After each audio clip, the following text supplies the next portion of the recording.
I was almost speaking whilst muted then. That would have been a rather embarrassing scenario. Hello, Pickle. How are you doing? To anyone else coming in, good morning, good evening, afternoon. It is 4:07 p.m. UK time right now. And it is very warm in my room. I said before, for some reason, I have the hottest room in my house.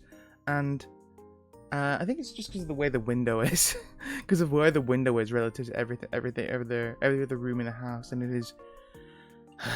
It's rather more like a sauna than anything else here at the moment, minus the steam. So it's just humid. So it's just the Philippines. I really like Filipinos as people. They seem very much like okay with dunking on themselves. Like Brazilians. Brazilians seem very okay with dunking on themselves. I know this is a bit of a joke in like online spheres of people being like, "Come to Brazil." They probably don't sound like that. Like, I don't know how to do like a Brazilian Portuguese accent. Like, come to Brazil, and then you say, "I'm gonna go into Brazil," and they'd be like, "Oh no, oh, are you okay? You're not being threatened, are you? This isn't some like weird like third-party cartel business, is it? Please say you don't want to come here. It's fine." But also, I didn't know. Apparently, bossa nova, the music genre, bossa nova, kind of originated in Brazil as kind of like Brazilian jazz, like a Brazilian jazz mix almost, jazz and blues mix. And it's nowadays that's seen as a really nice like jazz subgenre. But yeah. Anyway, Pickle, I hope you're doing well, my friend. I hope you're doing well and fine and dandy. Space Dandy is a dandy guy in space. Did you ever see Space Dandy? Space Dandy was a very good show, which I don't think really gets a lot of recognition anymore. Or I don't know if it even did at the time, honestly. I know it's by the director of Cowboy Bebop. And I don't know, I thought Space Dandy was a really, really, really fun show. You know what I've realized? You should never look in the comment sections on cooking videos on YouTube. This is not related to anything I just said, but it's something I've been thinking about all day. Because every time I look in a comment section for a cooking video, okay, maybe like once in a blue moon, you'll find something very helpful. Like someone will be, I was watching a video the other day, I was doing like candied orange peels, which I made, and honestly, they're a little much. Listen, I love sweets, but these candied orange peels are a little much, though. I think also maybe like the sugar the sugar syrup coating I gave them was a little too thick. Probably should have thinned it out a bit more. But it, when it's hot and such, you can't really tell how thick it will be. So that's my bad. But you know what? That's okay. We live and learn. We hang on to the edge of tomorrow. We live and learn from the ends of yesterday. That was a Sonic the Hedgehog reference. But yeah, most cooking videos, if you look at the comments, there are people who don't know anything about food in them. I watched a video the other day, which was some guy trying British food from this like restaurant, and people was like, "This is not British food." And like, no wonder people think Britain has bad food, because the people here are fucking assholes who are just shitting on it all. At work, and I hear Sonic the Hedgehog. Live and learn, hanging on the edge of tomorrow. Live and learn from the ends of yesterday.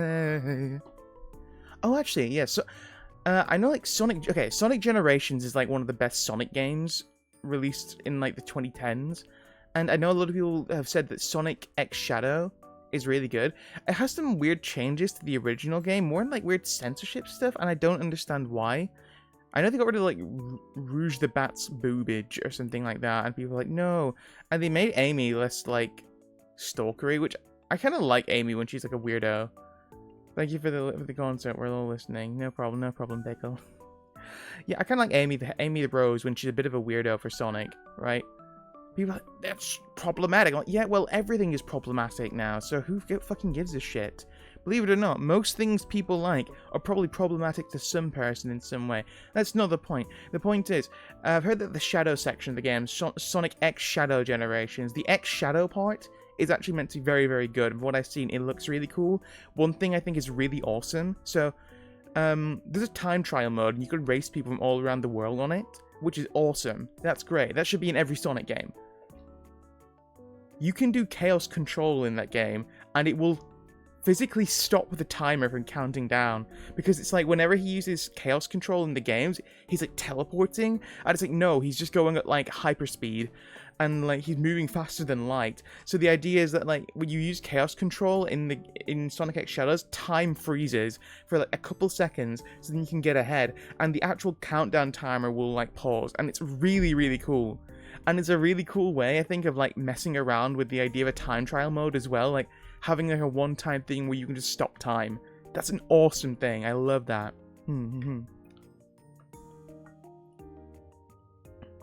Right, there's a Sonic the Hedgehog cookbook as well, and there are like 4 different recipes for different hot dogs. Of course, you have Sonic's chili dogs, as well as you have like, I think it's like I don't know, a vegetable dog for Silver the Hedgehog, and then you also have like some other thing I can't remember. You also have the egg dog, which is like Eggman's hot dog, and it's designed He-Man. It's all very like, yes, I'm Dr. Eggman. I'm going to make the most evil and most amazing hot dog ever. And he calls it the egg dog, and it's like made using black garlic because it's very fancy.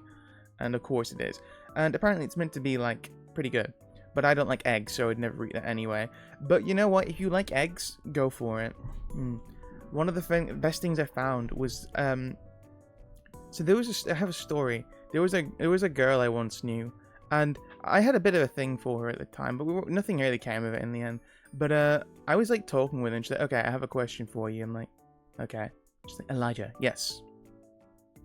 How do you buy your eggs?" I'm like, "I don't buy eggs. I don't really eat eggs." I'm like, "Okay, never mind then." And she was vegan, by the way. But like I explained, I just said, so, yeah, I don't really eat eggs. I don't like the taste of eggs. I only really buy eggs on the occasion where I'm going to do any like baking or anything like that. And she said, "Oh, well, you know, you can actually like go into like, so like the supermarket Morrison's in the UK will like sell loose eggs. So rather than having to get a full carton of eggs, you can just buy like a handful of eggs. They're all free range, and it saves you a lot of money." I'm like, "You just saved me so much money. I didn't know this was a thing." And she's like, "Yeah, it is." And like, yeah, it's great for me because I only need to have a handful of eggs available. But anyway, that was besides the point. The point is, fucking YouTube commenters on food videos suck. Apparently, this is a myth which has existed for thousands of... Okay, so apparently people, for some reason, think that if you cook honey, it becomes toxic. What?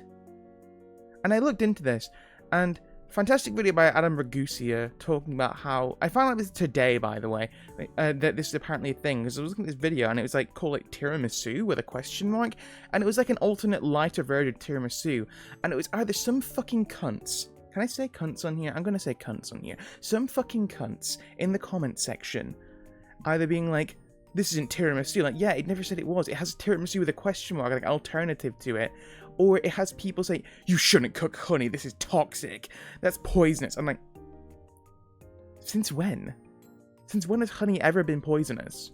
In any capacity? And, apparently, this is due to some, like, old, like, Indian pseudoscience, essentially, which has been disproven multiple times. But people believe it because it's over 1,000+ Indian pseudoscience which says that honey is poisonous. And if you look at the book where this is originally stated, it says honey can be toxic due to its association with poisons. What? That's like saying, yes, humans are violent all humans are serial killers because of their association with violence. What? Really?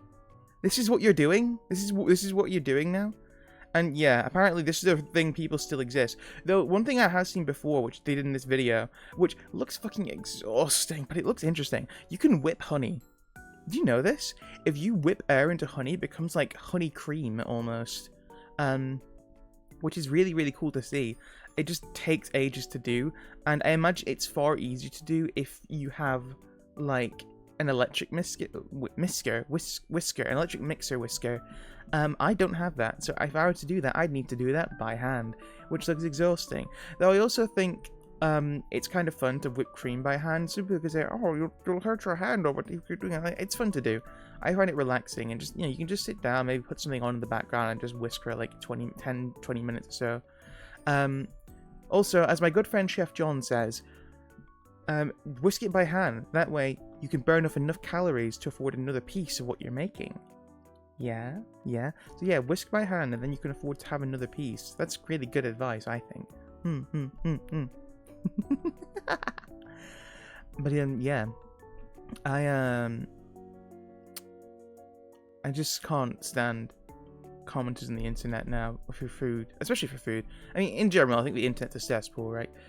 There's no discussion to be had on the internet. If you think discussion can be had on the internet, I think it's a rather foolish endeavor.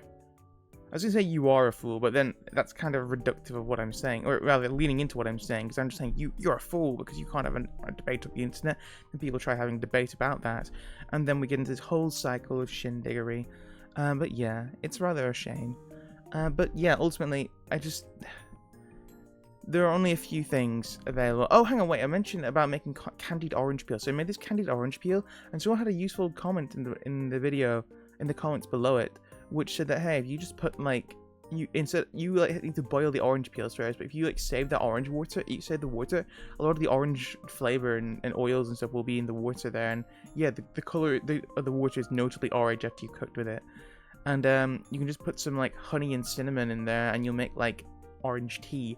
And I did that, and I didn't have any cinnamon sticks, unfortunately, so I just used ground cinnamon, which I don't think had the same effect, honestly. But I added cloves and I added some honey, and it was really nice. And hey, again, I didn't get poisoned, despite the fact that the honey was heated. What a surprise! Ha ha ha! Who would have thunk it?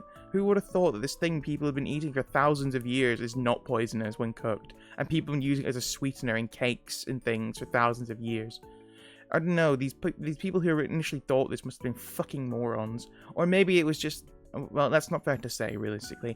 It may have been the case where in their area where they wrote it initially, it may have been the case where honey was not safe to eat when heated in certain ways. Or maybe they just had one bad experience and they affected their entire life process for things. In which case, that's no way to be alive. That's no way to live. I have a family member, and they won't eat at restaurants if they have one bad experience there. Not because of the restaurant, because of the clientele. Like, oh, well, this person's always going to be there now. And it's like, no, they won't. The food, there have been lots of restaurants I went to with them, and it's like, they've been really good. The food's been great, but they had one person who's on a completely different table who's been too loud or obnoxious. And they've said, oh, I'm never going there again. Like, you're a moron. You're a moron for thinking this way. Like, you have one bad experience that lets you shape everything in your life, and that's no way to be alive. It's pathetic. It's earnestly pathetic. On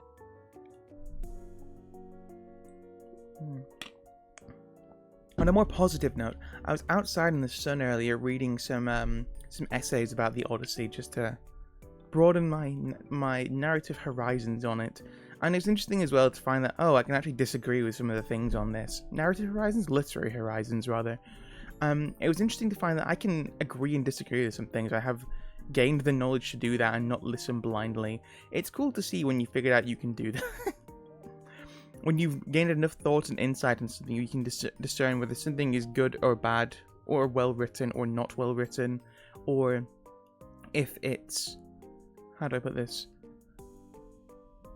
If it's just a weak argument, because that's all essays are, right? They're arguments, or rather they should be arguments. A lot of people make video essays, and they're not essays because they don't say anything. There have been many videos I've watched where they've claimed to be talking about something, and ultimately they don't talk about anything. I was watching a video the other day about an anime Eureka 7, or Eureka 7 as it says in the anime. Actually, they don't say Eureka 7 at all.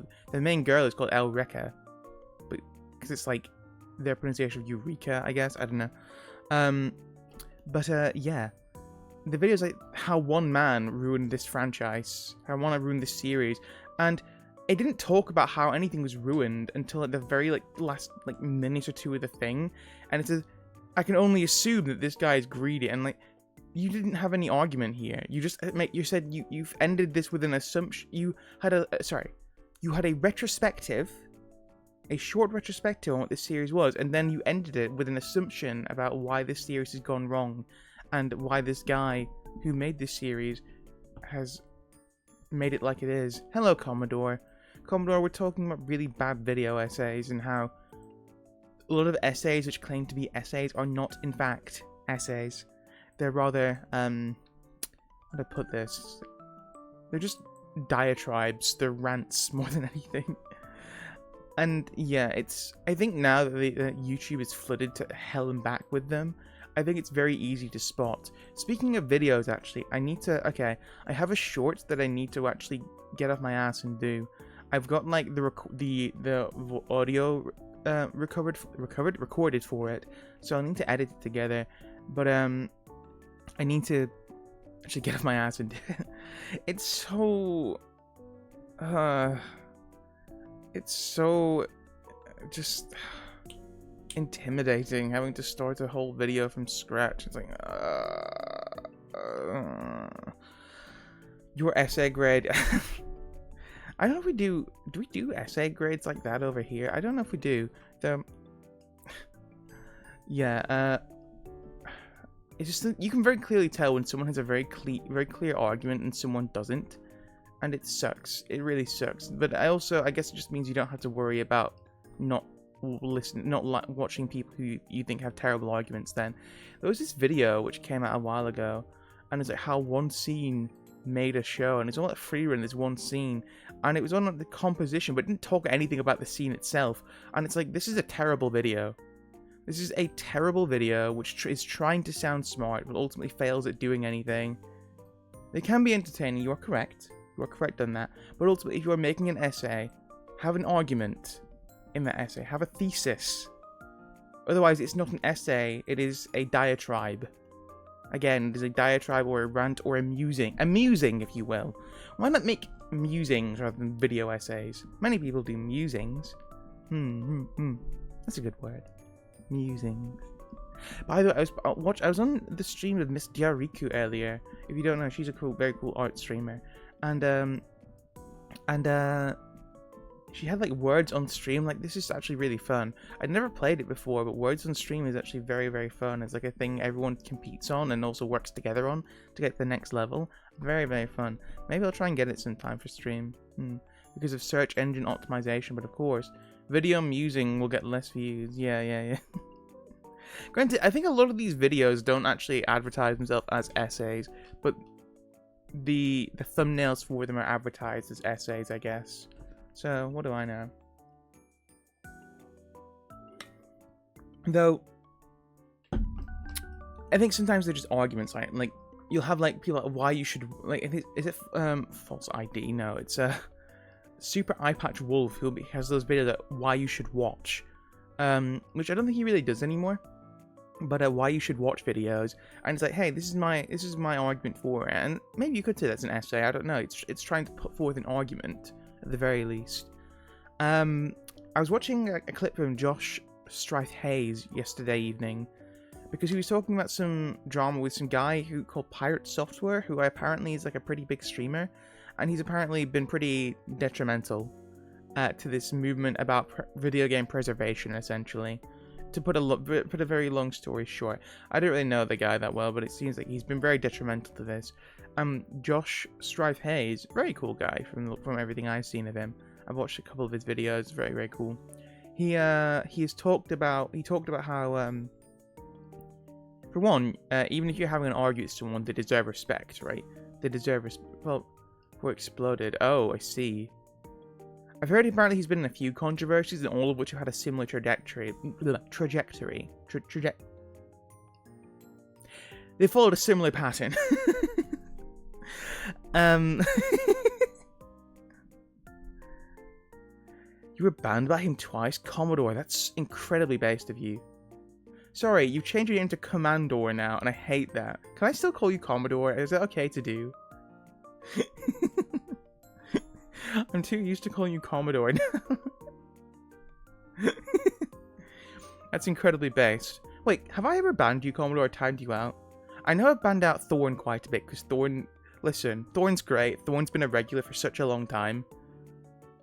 Fucking hell. Thorn, sometimes if I don't want to punch you in the neck...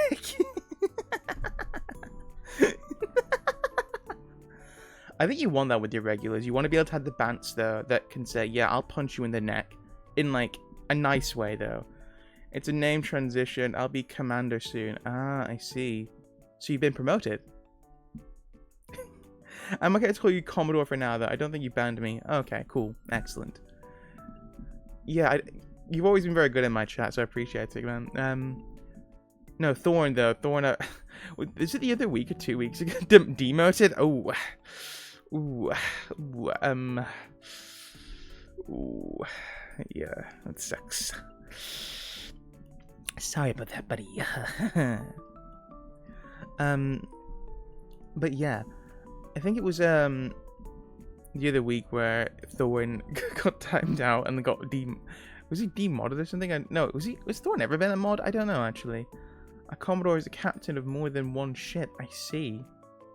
So have you moved from naval battles to land battles now?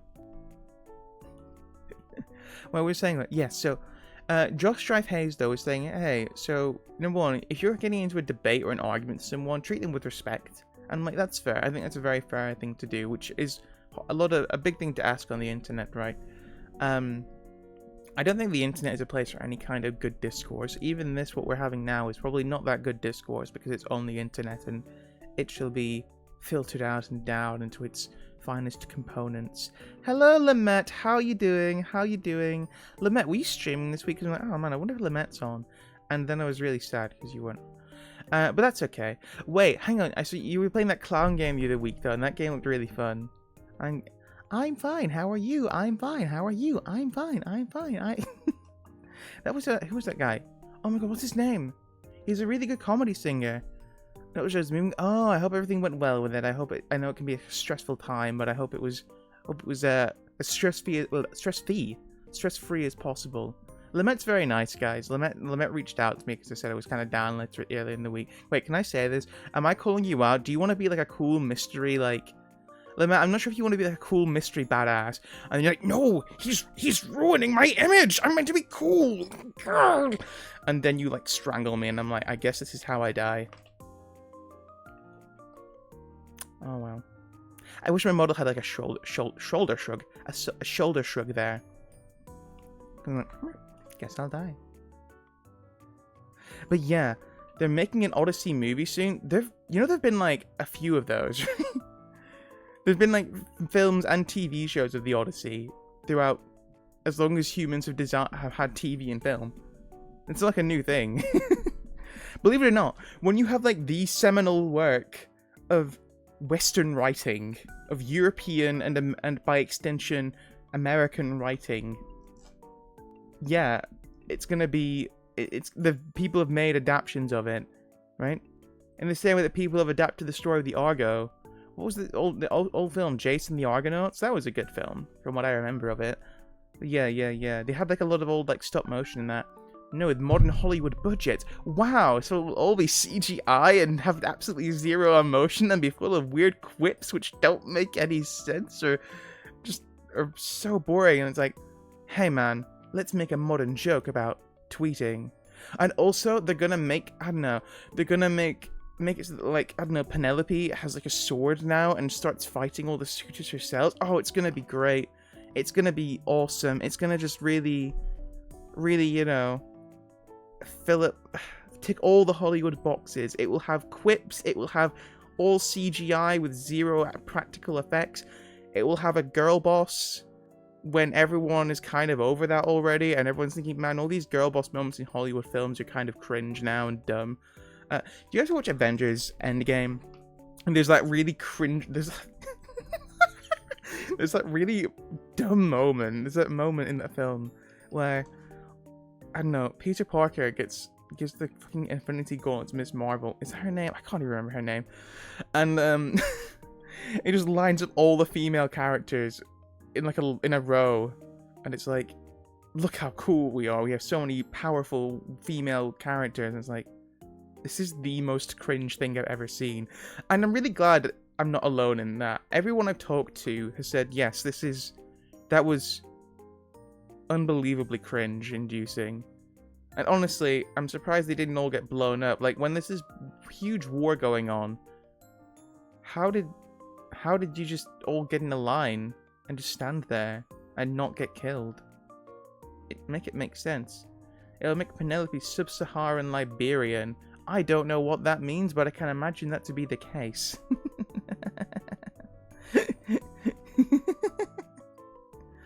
But yeah.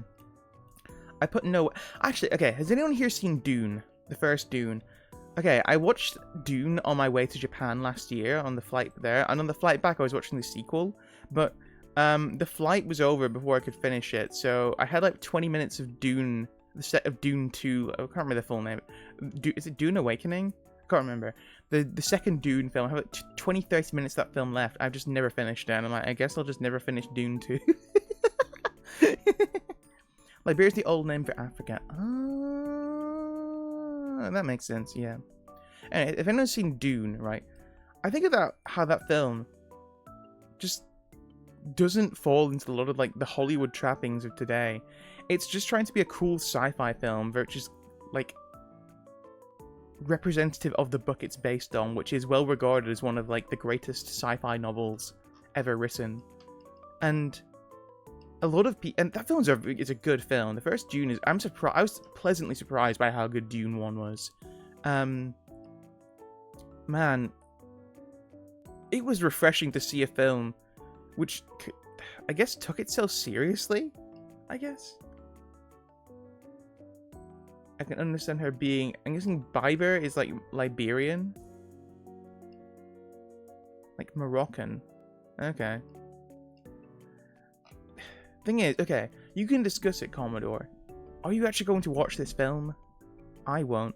I found out something really sad the other day, guys. So, Transformers 1 is a film I really want to see, and I actually wanted to see it in cinemas after hearing it was very good. But I never saw it, and apparently it flopped in theaters. And it's like, oh. Oh, that's so sad. And I really want Transformers 1. Like, I feel like there's films I want to watch with people. Okay, so I said before, I don't watch films a lot anymore. I think a lot of it is because I don't have people to watch them with. Could I do watch-alongs on stream? We could watch Transformers 1, and there was another film which I was thinking of watching the other day, but I can't remember. Maybe it was The Naked Gun. There's a new Naked Gun coming out with Liam Neeson, which is kind of like a sequel to the original Naked Gun with Leslie Nielsen. Very funny actor, by the way.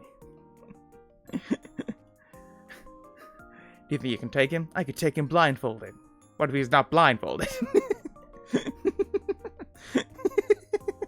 You guys, I never watched any of the Naked Gun films. I did watch Police Squad, though, which was like, I guess, Naked Gun before Naked Gun. Police Squad is so goddamn funny. There's an ongoing bit in Police Squad where in the openings of every single episode, they'll have a new celebrity guest star who will instantly get killed off in the opening scene. They'll have a celebrity come in only to kill them off straight away. One of my favorite ones being this, and starring blah blah blah, and special guest starring this guy, this actor who can't remember, and he's like standing there, and he turns to the guy, nods his head, gets a blindfold on it, zooms out, and he's in front of a firing squad, and he shoots and kills him. And that's his entire thing. There's no one, this guy, he's like a detective on the beat, and he's prowling around and investigating, and then a piano just drops on him and kills him. It's a really good recurring bit. Good classical Greek Greco-Roman film. I think the newest good ones are 20 years old. Okay. Has anyone else seen 300? I have gone like halfway through that film, and I thought that was so boring. I thought 300... I don't understand the hype with 300. I actually watched this in like a classical civilizations lesson I was in, because it was kind of like one of the like, end of the year things that, you know what, let's put a film on instead.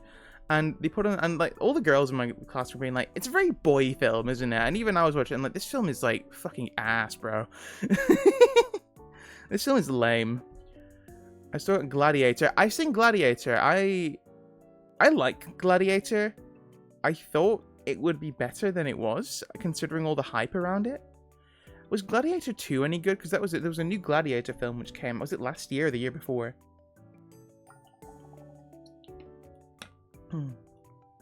I thought Gladiator would be way better than it was, though. To be honest, I heard such good things about it. I'm like, oh yeah, it's good. It's fine. Yeah.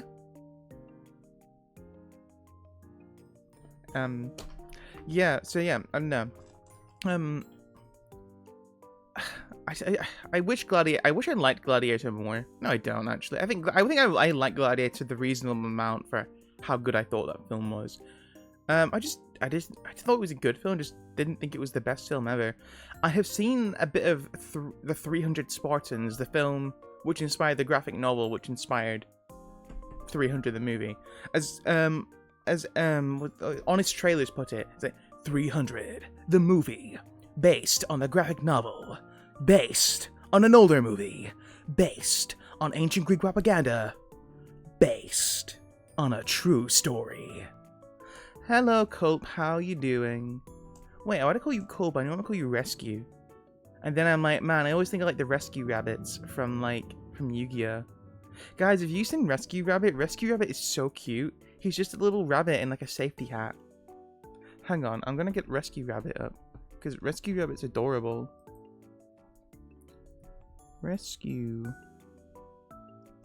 Rabbit. Wait, hang on a second.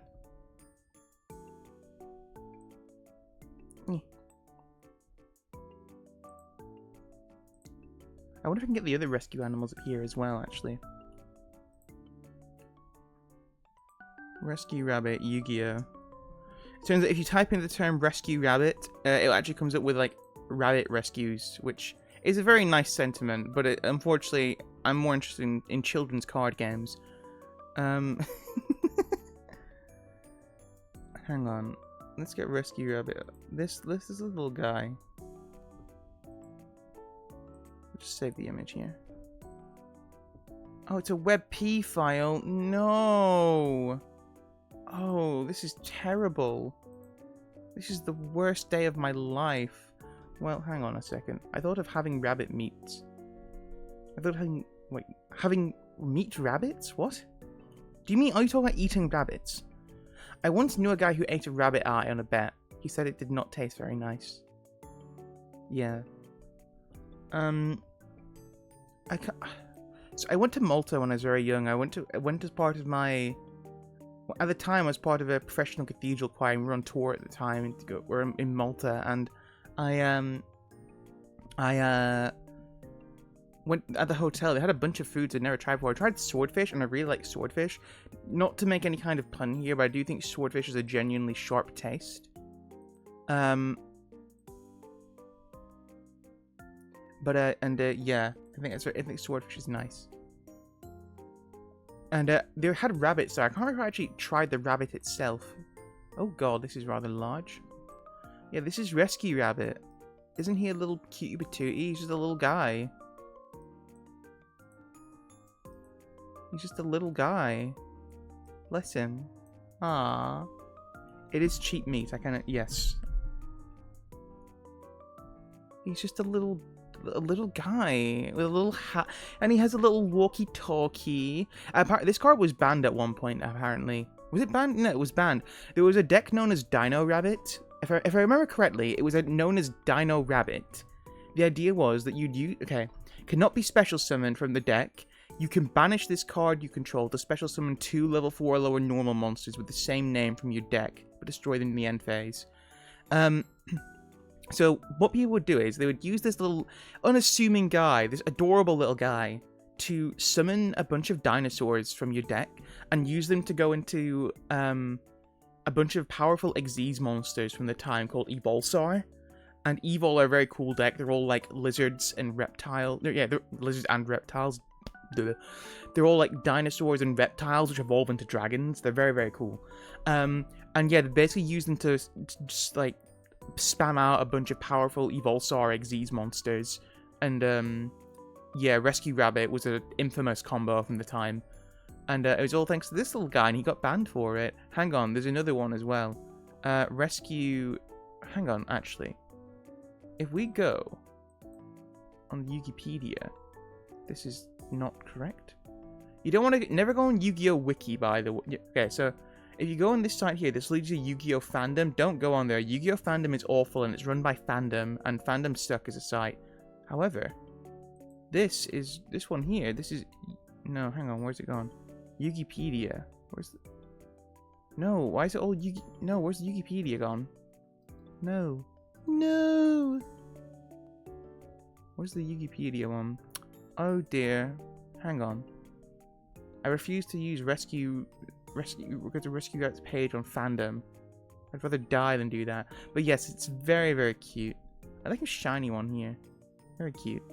I'm surprised there's no alternate art of Rescue Rabbit considering how popular it is. They've only just now really started to do alternate arts for other cards which aren't like mascot cards for Yu-Gi-Oh! It's really odd. Hang on.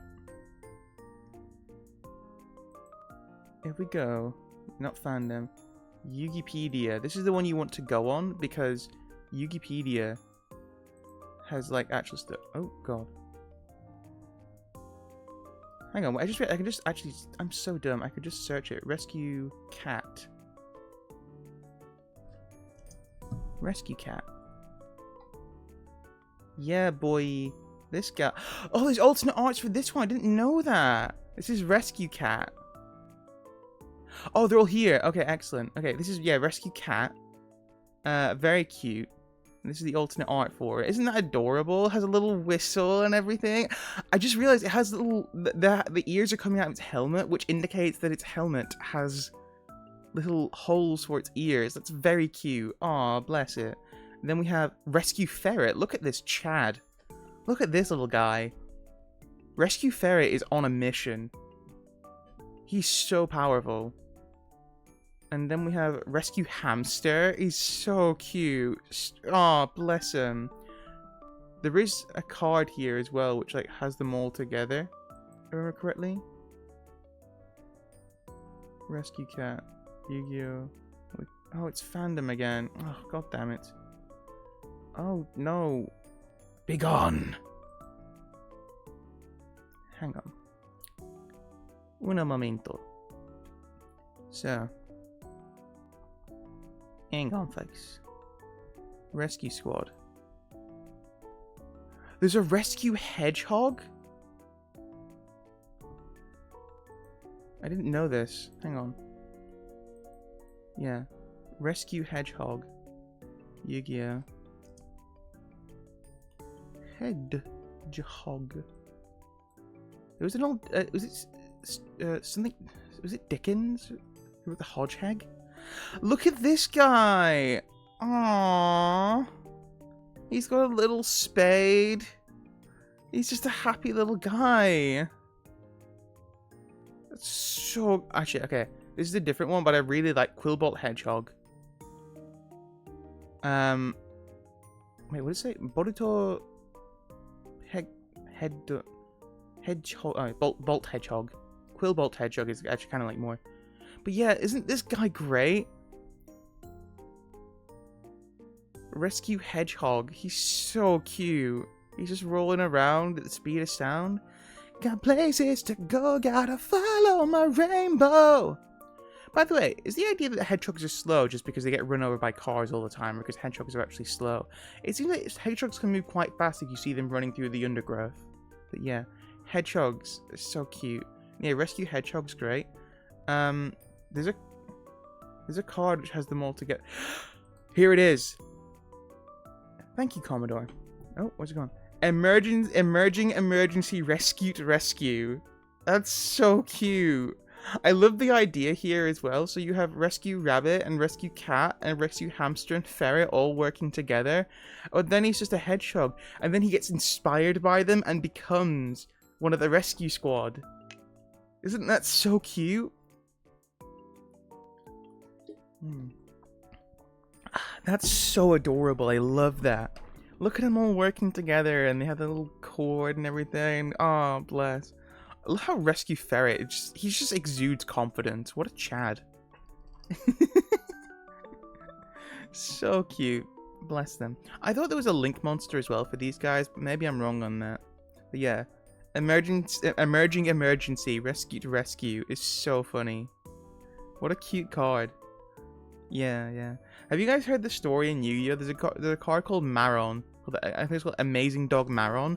And it, like, dies. and it gets separated from its owner and dies, and it comes back as a zombie called, and it's called Skulldog Maron. But then it's not the end of the world because it ends up finding the White family, including the Skull Servant, and it ends up like becoming their pet dogs as skeletons, so it gets a happy ending in the end, and it's really cool. Yu-Gi-Oh doesn't have a lot of lore for its cards a lot of the time. Sometimes it does occasionally, but it has these like weird stories going on in the card arts, and it's very, very fun. And I like this, just like, yeah, I'm inspired by these rescue group who rescued me, so now I'm gonna become a rescue team member. I say that because of Pokemon Mystery Dungeon, which we may be playing in a bit, I don't know. But yeah, I love that. Oh, bless them. They're so cute. Wait, hang on. I want to show you guys some more cute Yu-Gi-Oh cards. Hold on. Melfi. Do you guys know what Melfi are? Melfi are so cute. I love Melfi.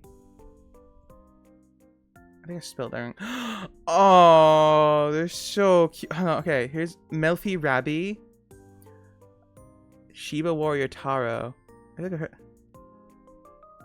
Rabi's up on that favourite stump again, looking all around the forest at all the fluffy friends. Do you like exploring too? Good. Let's go find more Melfi friends with Rabi. They're so cute. They're really fun to play as well. So they're all about like playing in defense. They're all like very low attack cards, and like they're all about playing defense. Melfi Puppy is. You know what I'm saying? This is a better quality image. Why is you all zooming out on them? Please cease. If your opponent normally specials a monster, or if an opponent's monster targets this card for an attack, you can return this card to the hand, and you can special summon 2 level 2 or lower beast monsters from your deck, except Melfi Puppy. Yeah, so they're all about like summoning themselves during the end phase, and also summoning when your opponent attacks. And they're very defensive, ultimately. And then they have this like big card, Melfi Mother, is it called? Oh god, what happened? No. Wait.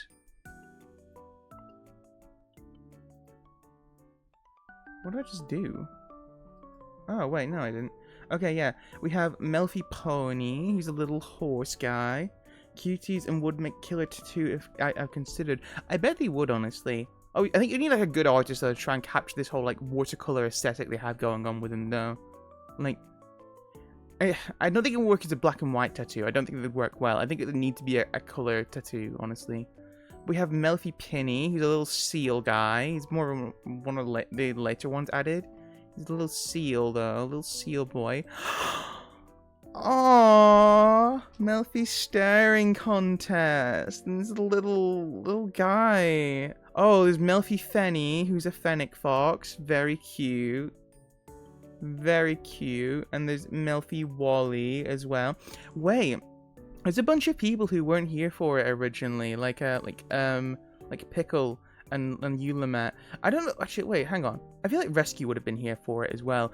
I did a reading a while ago of Winnie the Pooh live on stream, and they were absolutely delightful to read. Very, very wonderful stories. Very different from the Disney version. Admittedly, very much funnier. Like Eeyore, okay, I know like Eeyore is like the miserable, moody one of the group. Eeyore is so chronically depressed to the point of absolute absurdity. Like everything which can have even these, he seeks negativity ultimately. He like anything which can have even the most negative, slightly negative spin on it, he will go for it, and it's so absurd that it's hilarious. And the thing is, everyone just goes with it, which is even funnier. No one's like, hey Eeyore, have you tried looking on the bright side? No one says that. Everyone's like, oh okay Eeyore, well that's whatever makes you happy, friend. And they just go on with their day, and it's just like, oh, there goes Eeyore again, classic Eeyore. And it's like, I think this guy needs like a therapist. I don't know if like teddy donkeys can have therapists, but Eeyore certainly needs one. Joyous Melfis. You can't really see it here because it's got the weird foiling on it. Oh, here's a bit. There's a little tea party. I guess more of a fruit party than anything. There's a raccoon. Is there a raccoon Melfi? But yeah, there's a little cat as well. Is there a Melfi cat? There should be a cat, right? I think there's a panda in the background there. There's an alpaca. So cute. Little fruit party with all the Melfis together. So cute. Oh, yeah, here's their main boss monster, Melfi Mommy. She's like a big... I don't know, like a squirrel unicorn thing? Maybe she's like an Almirage. Almirage are like weird, like horned rabbits, kind of. I think what sold Winnie the Pooh was the real Christopher Robin. He was the first child star. Wait, you're talking about the film or the books then? Oh, actually, so yeah, Winnie the Pooh, that's great. What I was gonna say, so one of my favorite stories in it. So I'm talking about Eeyore being miserable all the time, the real one, as in the one who the child who Christopher Robin was based on. You mean like the son of the writer? Anyway, he grew to hate Winnie the Pooh. No. Oh, that makes me sad. How could you hate such lovely stories? They're so wonderful. He said, that silly old bear. Oh, shush up, Commodore. That is not hatred. That's being funny. He calls him Silly Bear in the books all the time. Silly Bear. It caused him to get bullied? Oh, okay. I can understand that. Never mind then. You know what? That's fine. I don't know. I think there's a lot to love in Winnie the Pooh. Yeah, one of my favorite stories though. So yeah, Eeyore, very, very much like a miserable guy on everything. And in one story, Piglet and Pooh Bear meet him, and he's like, "Oh, what's wrong?" Pooh like, "Well, it's my birthday today, and no one has remembered it, and it's to be expected. No one ever remembers my birthday, and everything is terrible, and I guess I'll just go and lie down and remember how life is such a waste." And Pooh Bear and Piglet are rather like, "Oh dear, it's Eeyore's birthday and he seems a bit more perturbed than usual about this. I know, why don't we both get him a gift?" And so they go off and they're like, I wonder what would be a good gift for Eeyore. What would Eeyore the donkey like? And Pooh Bear, being Pooh Bear, decides, I know, I'll give him a jar full of honey, a pot of honey. I love honey, and so I'm sure Eeyore would love this honey as well. And Piglet decides, oh, I know, I'll get him I have this nice balloon here. I'll give him a balloon on a string. I'd very much like this. I'm sure Eeyore would like it as well. So they head off on their way to Eeyore's house, abode in the forest, I guess. And Piglet is on his way there, and the balloon he has accidentally pops on a tree branch because I think it's autumn at the time. There's like scraggly branches everywhere, and his balloon gets popped on a tree branch. Like, oh no, my balloon! This is Eeyore's present. Well, I had more enjoyed experience as a child 100 years ago. He's just a child. It's just because he's a small boy.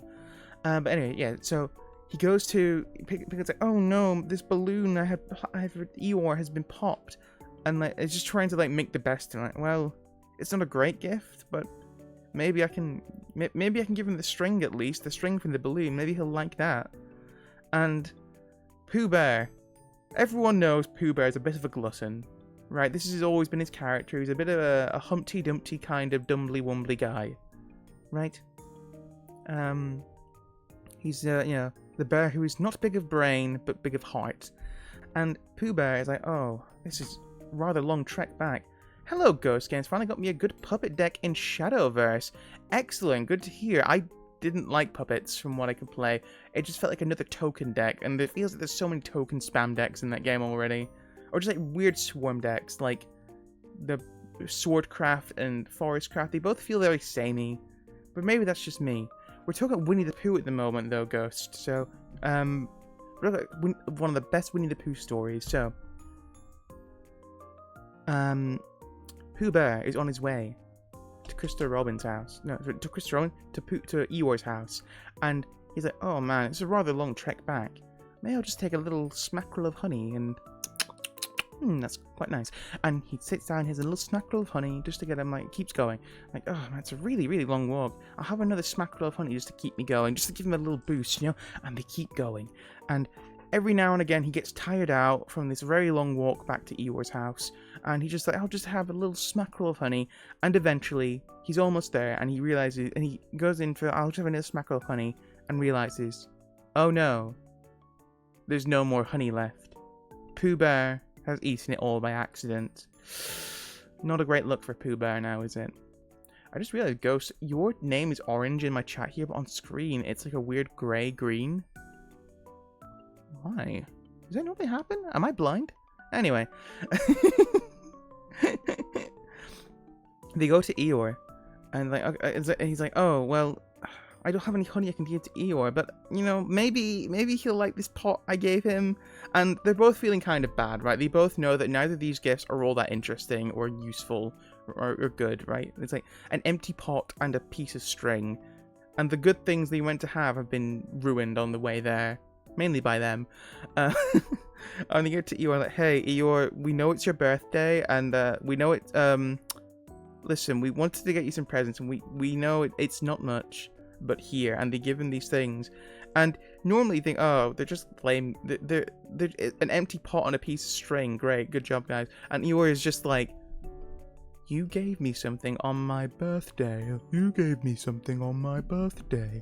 a pot, and what a very nice pot it is, and a string which I can put in the pot, and he's just like over the moon that for the first time in his life, people who he consider friends, at the very least, have given him something, have given him a gift. And not only one, but two gifts, which he can use with each other. And he's just enthralled by this, and it's such a lovely ending to it. And then Christopher Robin comes in and has like a birthday party planned for Eeyore, and it's all very cute. But yeah, it's a very lovely story all about being very humble about things. It's just a very lovely story. He was made fun of the big boys. Imagine being 14 being told, isn't that Christopher Robin, the baby book by your peers? Okay, I can see that. Still, it's a rather big shame. And also, if he didn't do anything Winnie the Pooh himself, why should I think anything of that? Listen, anyone can be upset by anything, but it doesn't mean I have to not like it anymore. So, yeah. Oh no, some child 100+ years ago got bullied because his dad made Winnie the Pooh. Okay. I don't know. I think they're wonderful. But no, Ghost, regarding like the puppet, I think swarm decks like that are just okay. So I've given Shadowverse a couple more tries since I last streamed it. A couple things I don't like in it. Number one, a lot of the decks feel the same. Again, when you have like Swordcraft and Forestcraft and is it Shadowcraft puppets, which all feel very similar. And all feel like, I'm just going to get a bunch of little guys on the field and swarm you with numbers. Yes, very good. It doesn't fit for me.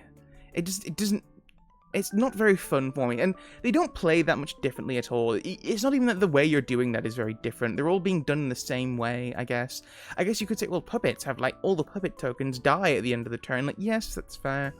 But it also just feels like, rush down with tokens, which is fine, but when you have 3 decks built like that, I feel they've not explored the avenues enough as to how mechanically diverse the game can be. Another thing is that this is not unique to Shadowverse, so it's not a unique problem to Shadowverse. I do not like games where your starting move is start the game, draw a card, I'll pass, because you can't do anything. And listen, this is a problem for Shadowverse, this is a problem for Hearthstone, which I probably think even less of than Shadowverse, if I'm being honest. I don't like Hearthstone at all. It's a problem for Magic the Gathering, because if you play Magic the Gathering and you have no land cards, and you have there's like no zero cost cards, right? So like, if you're playing Magic and you have no land cards, like, I guess I'll just pass the turn and now it's your turn. And it's like awesome, great stuff, love that. It does not make for an interesting game. It just doesn't. I'm sorry, it doesn't. Like, I have a Yu-Gi-Oh card here. Now listen, Yu-Gi-Oh is dumb. Yu-Gi-Oh is very dumb, and there's a lot of things which can, like, be very bullshit about Yu-Gi-Oh. But what I will give Yu-Gi-Oh is that it's not boring on the first turn. You can go straight away with Yu-Gi-Oh in the first turn. I think that's very cool. I think the dumb is what makes... Yeah, exactly. Okay, so there's an interesting thing about Yu-Gi-Oh, right? So Yu-Gi-Oh is like... Yu-Gi-Oh is like a game which at this point is basically impossible to balance. Because, okay, you gotta look at what Yu-Gi-Oh is. Yu-Gi-Oh was originally designed as a card game for a manga, right? The manga itself being all about different games and being inspired by Magic the Gathering to create this homage to it. In the same way that many things in the Yu-Gi-Oh manga are homages to existing games. You know, there's like a virtual pet thing they had for like a couple chapters. And yeah, there's a bunch of stuff like that. And obviously there's like the D&D tabletop game they had, or not just D&D, just tabletop games they had in general, which they had for like several arcs in Yu-Gi-Oh! And it's very, very cool. But there's support. Yu-Gi-Oh! I just realized that, wait, she's enormous. These are all the Melfies. Is she like, are these like just tiny animals and she's just like a giant? Or are these like a bit rather large creatures and she's actually enormous, like a titan? A titanic being. Anyway.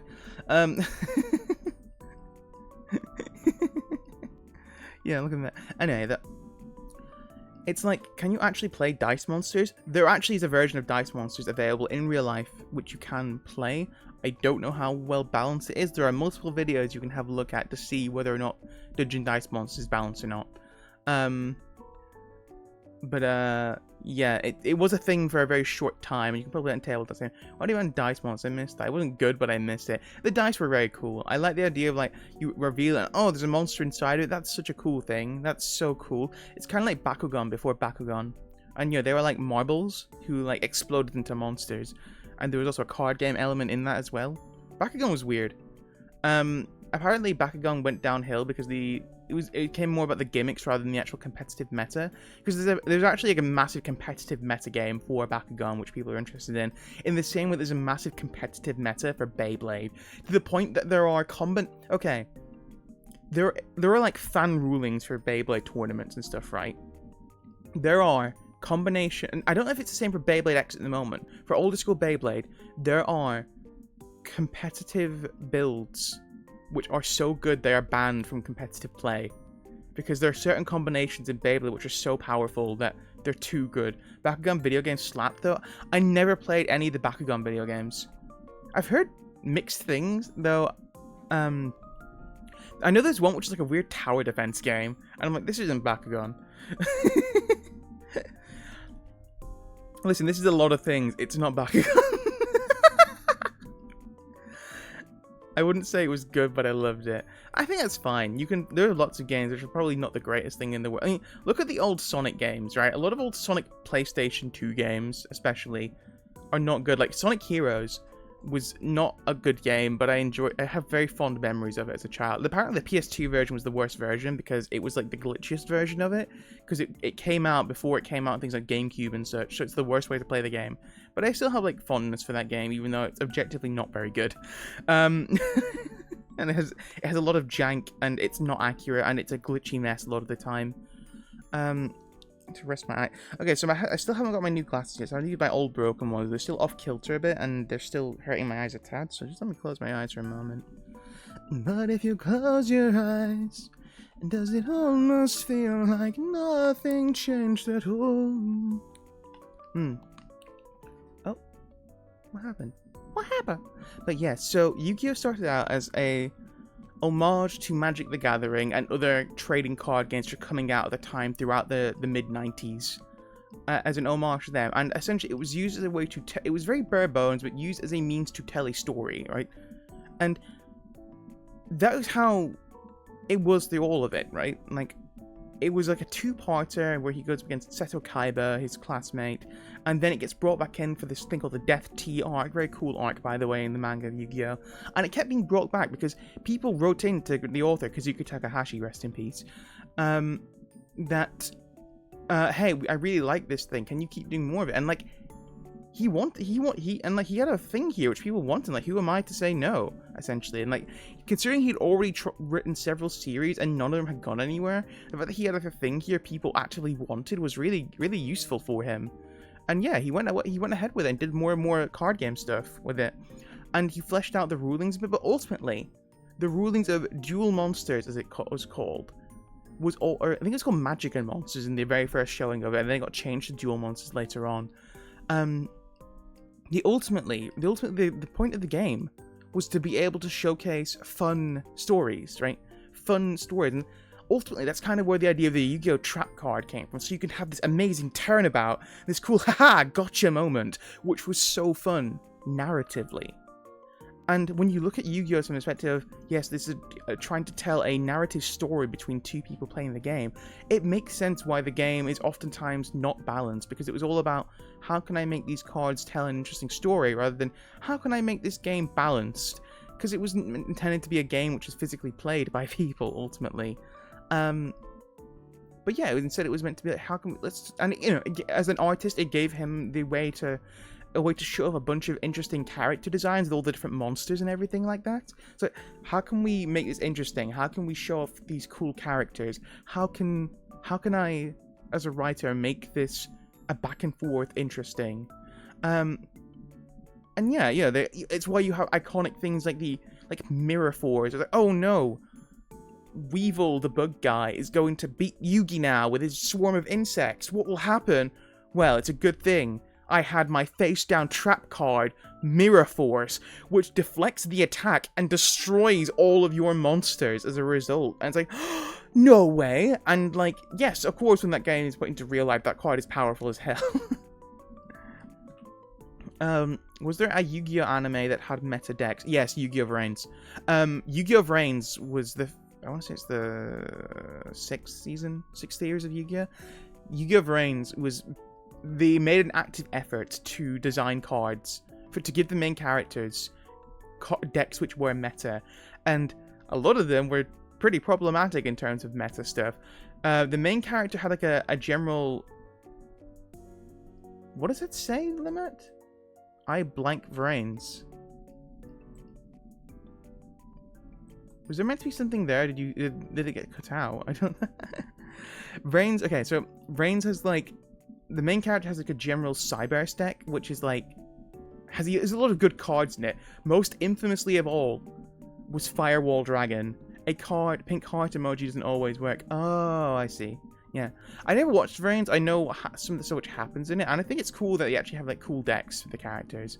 But yes, the Firewall Dragon is one of the main characters, one of his main cards. It is a ludicrously powerful card. It has now been nerfed. It got its effect changed, which a lot of people don't like, but they did it anyway. They got its effect changed because it's a main character card and they want to keep supporting it down the line. So they changed that. But it was ludicrously powerful at the time. Goki was one of the main characters' decks. It's like a warrior deck, or they're like monster wrestlers, kind of. They're like wrestler monsters, and they were super powerful.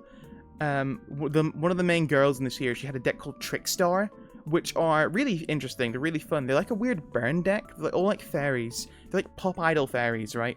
And like all these like cute. If you're a big fan of like idol aesthetics, like Japanese and just I guess Asian in general, like Asian idol aesthetics, it was like that, but they're all like pixies and fairies and stuff.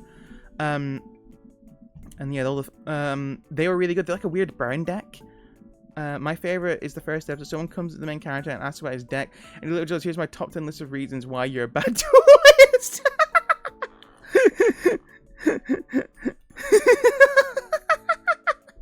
I love that. It's so good. Doesn't like he also have like a fake? Because okay, Vrains is like odd because it's like he's like, by day I'm just this school student, but he moonlights as this virtual vigilante called like what's the name he calls himself? Because it's all like a VR world in Yu-Gi-Oh! Vrains, and they all go in there. And what is it? Playmaker? Is it Playmaker?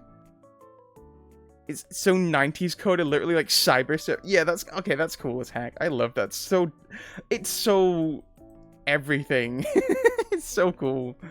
And it's like, we're using speed duel rules, and it's like, okay. And it's like, now we're using master duel rules, and it's like, okay. And then and it changed the rules. It's kind of like, this is also kind of advertising towards like Yu-Gi-Oh! Duel Links, I guess, because it's all using the speed duel rules from that. Yeah, Playmaker, and he's like, and I moonlight as this vigilante, this cyberverse vigilante, going into cyberspace and like finding out the mysteries of this like conspiracy theory. Because isn't he like a test subject or something like that? Vrains is wild. Vrains is oh no, hang on. There's one I've seen this moment from Brainzo, and I think everyone who's seen this loves it, because there's one moment from. I know a lot of people don't like Vrains, especially at the end of the series. A lot of people think it really goes off, and it's not very good by the end of it. There is one moment that everyone absolutely adores from Yu-Gi-Oh! Vrains, and it's a moment that every card game player, regardless of game, can like relate to. It's these like two guys. One is like a supporting character. One of this is like no-name villain called the Knights of Hanoi. I think they're called, the main bad guy group in the first series. He's just a random mook, a random grunt from the Knights of Hanoi, and he's like, and they draw for turn for the beginning of the game, like a decoy hot dog. Yeah, he works as like a hot dog in a hot dog stand. Yeah, it's so good. It's so funny.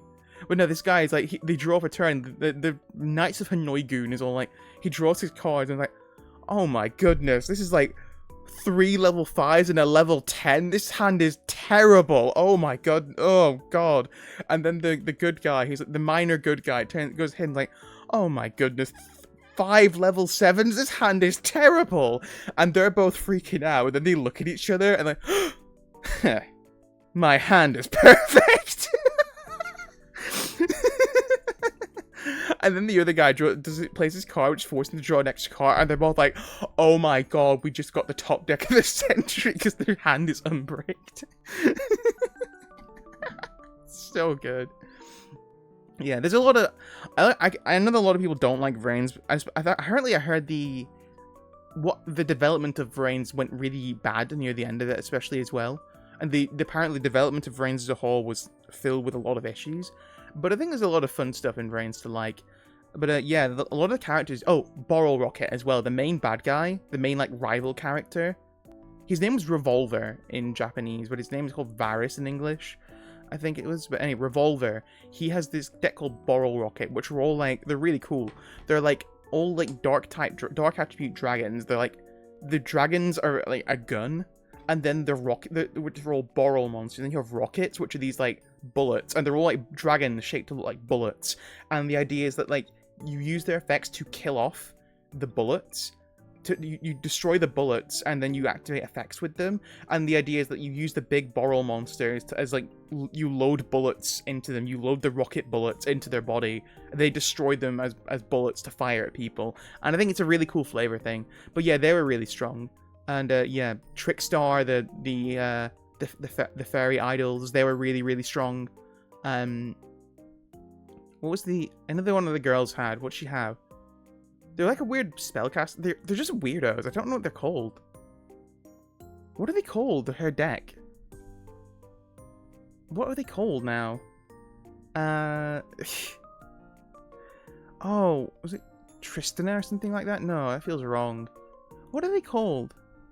It was like the cyber girl, the hacker girl. This hacker girl had them, and they're all really odd looking. But they're all like spellcasters. Like, I think they're meant to be like cyber witches based on hacking or something like that. What are they called? I had the name on my head before. Oh my god, Madolche are so cute as well, actually. Madolche are so heckin' cute. God, that's adorable. Yu-Gi-Oh! Lore Iron card. Oh man, my Dolce is so cute. Man, my Dolce makes me hungry. I made a candied orange peel the other day, yesterday even, and they're really sugary. I love sweets, but they're kind of a little much even for me. Yeah, my Dolce are very cute. Oh, what are they called now? I can't remember the names, and it's going to annoy me. Hang on.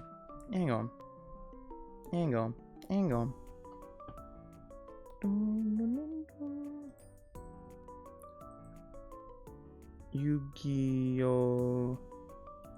Vrains.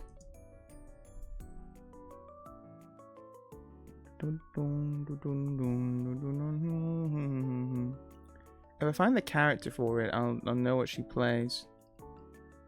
I like making candied ginger to have on hand. Plus, you get a ginger syrup for ginger ale. You can make it for ale? Oh, man. I didn't know what to do with the leftover syrup, so I did just, like, dilute it and throw it away, unfortunately. It was very sweet, though. I think I'd made the syrup for the candied orange peels a little too thick. It's very sticky, and I kind of would have wanted a thinner coating on it, honestly. I probably shouldn't have cooked it so long, but it's a learning experience. It was first time making it. I was also trying to make, I think I mentioned this to you, Lamette, a while ago. I was trying to make this, like, orange jelly thing, but, this thing, we're supposed to use agar powder. I think I mentioned this to you, yeah. It was like used to use orange juice and agar powder for it. And I didn't realize when I'm making it, use like 7 grams, I'll just use 7 grams of gelatin, when I should just use the full 12-gram packet, because I didn't realize that agar needs less than gelatin to set and solidify. I wasn't aware of this. I'm like, what a shame. So it didn't work out that well. A few different ways to make it, depends on the recipe. I usually thinner syrup, so I have it for drinks though. I think I'll do a thinner syrup if I do it again, because I think it'd be nicer. It's very like hard candy at the moment, right? And it's nice, but it's very, very kind of sickly sweet. It's like it's really concentrated, which I don't like that much for it. So I think if I was to do it again, I'd definitely make it so that it's not as prominent. Yeah. It's definitely, or it's a lot thinner, so it doesn't like it isn't as concentrated. It isn't as like thick and just, again, sickly sweet is the way I'd used to describe it. It's a lot to handle. It's a lot to handle. I'm trying to find who this character is, and I just cannot remember. I just do not remember their names. Yeah, I do a thinner syrup, then roll in granulated sugar. I didn't. The thing is, because it was like thick, because the syrup was. The recipe I was looking at suggested rolling it in sugar as well. I didn't do that though because the layer was very thick, and I'm like, I don't think it needs it, nor would it benefit it in any way. Maybe it would stop it from sticking together as much. I don't know, but yeah, it's a learning experience. It was the first time making any kind of candied fruit at all. No, it's dangerous to work with as well, right? Like, it's not easy to work with sugar, and even if you're trying to make like a syrup which has water, actually that can make it even more difficult. Because like, man, if you just leave it and it bubbles over, you're frigged. You are so frigged, dude. Oh my goodness, not a pleasant sight. Hang on, I think I've got it here now. The carrot. What was her deck?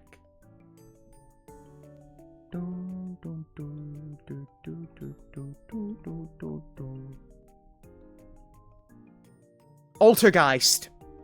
Altergeist. That's what they were called. Altergeist are very cool. They're like weird ghost things. But yeah, I think I'd like to give it another try, and I definitely want to give that the first thing I want to try, because I initially just did it because I had lots of leftover vegetables, orange peels left. So I'll just make this candied orange peel thing then. And yeah, learning, you know, it's one of the frustrations, but also I think one of the nicest parts about learning to cook, learning about food and cooking and stuff. You learn for next time. And whilst I'm not the biggest fan of these at the moment, they're a bit, if I'm being honest, they do have a bit of a bitter taste, from like probably because I cooked it down too much. It's probably a bit like burnt too much. Even no, it's not burnt syrup, but a bit too caramelly for my taste, I guess. I think I would definitely just be much less vigorous. In my defense as well, I was working on Sunday. I was working from home, but I decided I'll just like make this syrup whilst I'm on lunch, and it was taking longer than I expected. Like, oh, I don't have long left, so I'll just crank it on high. And I'm like, yeah, I probably shouldn't have done that. I probably should have just left it. And like, it's hard to judge. It's hard to judge when it's ready, when it's good to eat. There's a temp you hit when it's kind of point of no returns and caramelizing, where it gets a little burnt. Yeah. Oh, there's that little cat, Melfi Catty, cute. You know, it's still, again, you live and you learn, though, and I'm okay with learning from it. I think learning from cooking is one of the joys of it. And, you know, especially with, like, dessert making, I think there's definitely a thing. Man, the amount of times I've tried making cakes and I've completely fudged it. Actually, speaking of fudge, I want to make fudge. Do you do a dry or wet syrup, like, with hot water or not? So I actually use orange juice in this syrup. So that was where the main water content was coming from. But no, it was a wet syrup. But even then, I probably overdid it way too much. I just kind of like, oh man, I only have like 8 minutes left until I'm off for lunch, so I should probably just crank it up. Crank it to 10! My hob doesn't actually go up to 10, it goes up to 9 is the highest. But cranked up to 10, in theory. And it was fine until I'm like, oh. Also, you can't tell how thick it's going to be. Like with anything. Oh, I love these kind of arts when people do this, where they make little cutouts for it. That's very cute. You can't tell how thick it's going to be until it's already cooled down, because everything cools down when it gets thicker. So, I guess you have to... And I don't have like a thermometer for it either. I've not been invested enough in working with sugar syrups to use a thermometer to gauge it. I know a lot of people who are very much into it will get like a specific like sweet candy sugar thermometer thing to test it and make sure everything's fine and dandy with it, which maybe something I'm interested in the future if I do more of it. But yeah, I didn't do that for this, and I should have just let it go earlier, but it's fine, it's not a problem. I think it would have been better if it was like a much thinner coating, as you said, and then you can like just dust it or roll it around in sugar, and I think it would have been like, it wouldn't have been crisp, right? It's very crispy at the moment when it's got a snap to it because it's hard caramel now.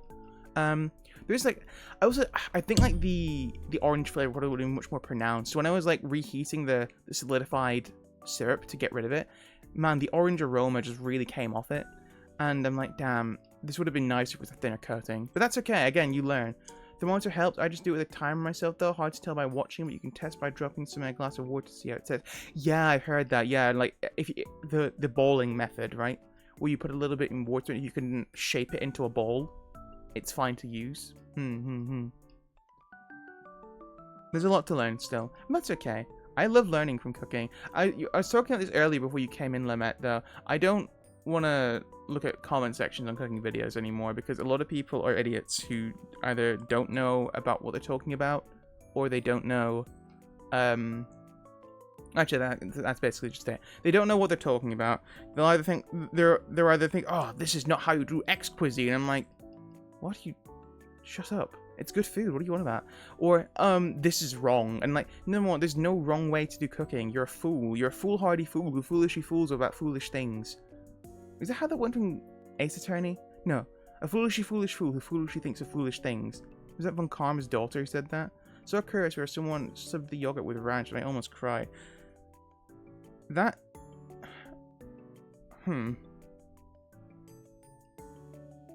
Okay. You can cry, but I'd think, give it a I'd like be like, okay, they can do that, though. It's their food, ultimately. Do I think it would be good? No. Granted, I'd never had ranch... How I had ranch... Like... Was it like blue cheese? It's like ranch with blue cheese in it or something. Granted, I'm not a big like dressing guy anyway. I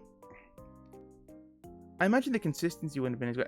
I can imagine it's gonna be like kind of sour, right? Like yogurt's already quite sour, but like in like a ranch sauce like that, which is even more sour. I don't know. I'm granted, okay. But it would have been so much ranch. Ooh, okay, maybe it's a little much. It's like a cup and a half. Whoa, okay. Whoa there, bud. Settle down there, fella. Okay, I think of stuff like a lot of like Eastern European dishes like goulash or paprikash, which are they'll often have something like sour cream in them. You can use yogurt as well.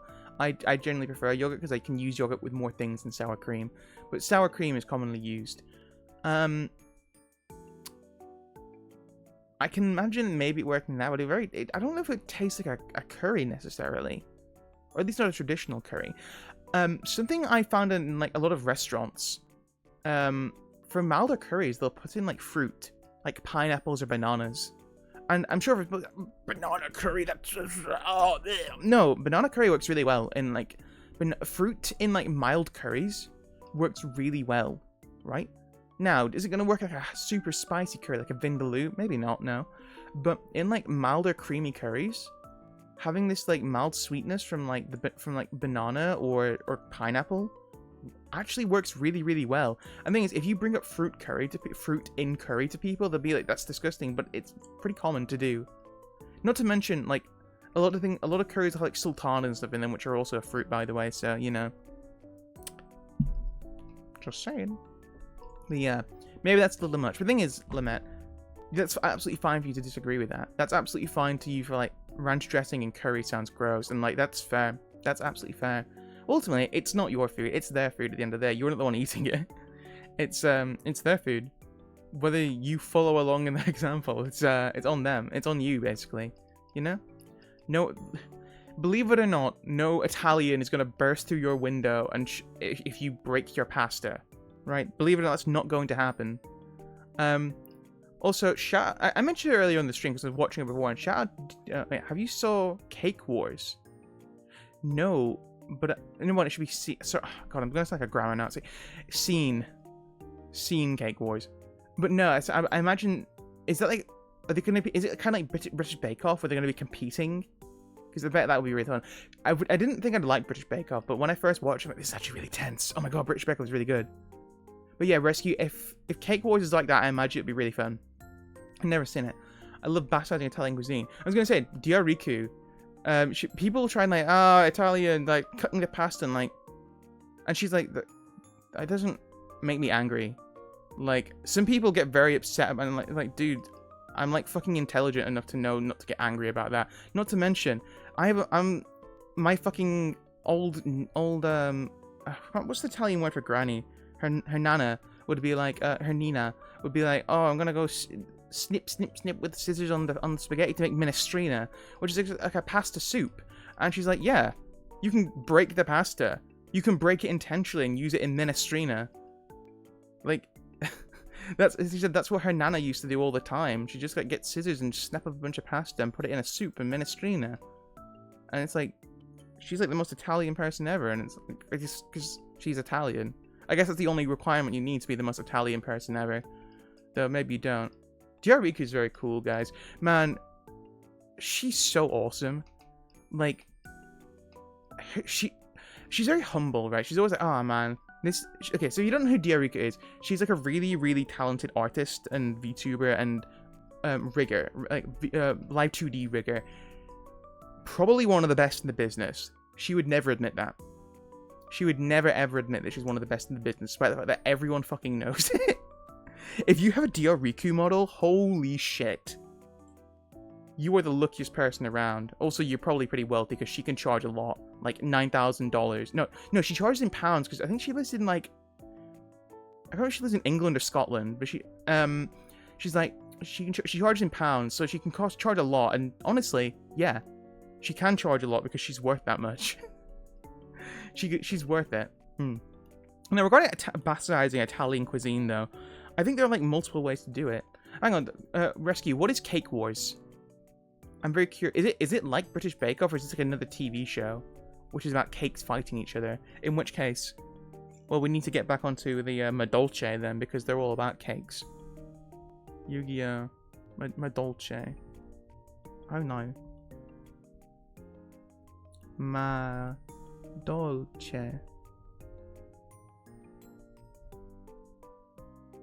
Little guys. Madolce muy fuerte. I don't know. It's like, oh, oh, okay. How do you pronounce that? Muy fuerte? It's like puff pastry. Layered pastry. I like baklava. Oh my god, this is a dog on toast. Croissant? That's so funny.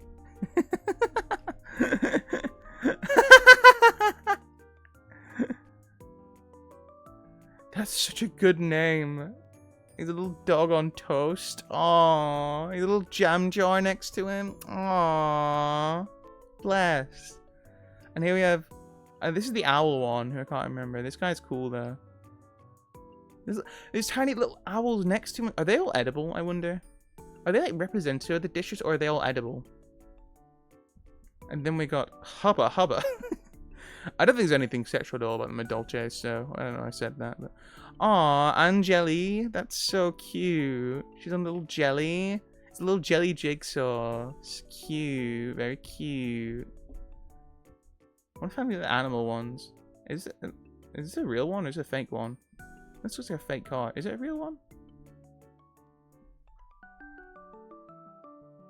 My Dolce Mini Malcaroon. Is this a real card? Maybe it is a real card. Cool.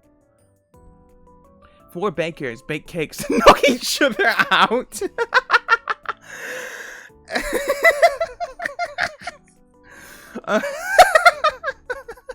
That's so funny.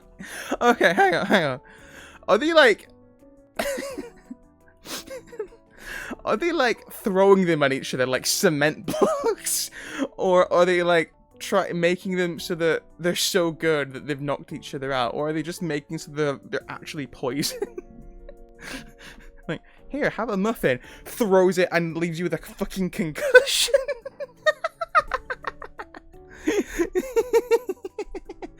It's really good.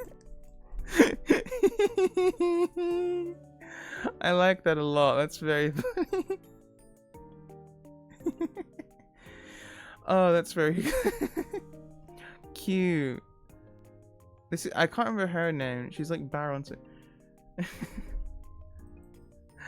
That's so good. Is that on YouTube? I might check that out later on. Oh my god. My Dolce Barple. And it's like a sheep. And it's maple syrup. Oh! Speaking of syrup and sugar. I found out. Oh, hang on. Okay, so another reason why I was on about like food stuff earlier on was it really leads back to that. I love a cooking show where they competitively cook, taste, then food fight. That would be so funny. But I think I'd be really sad if they wasted the food. Oh my god, is that a platypus? I think it's just a bird, actually.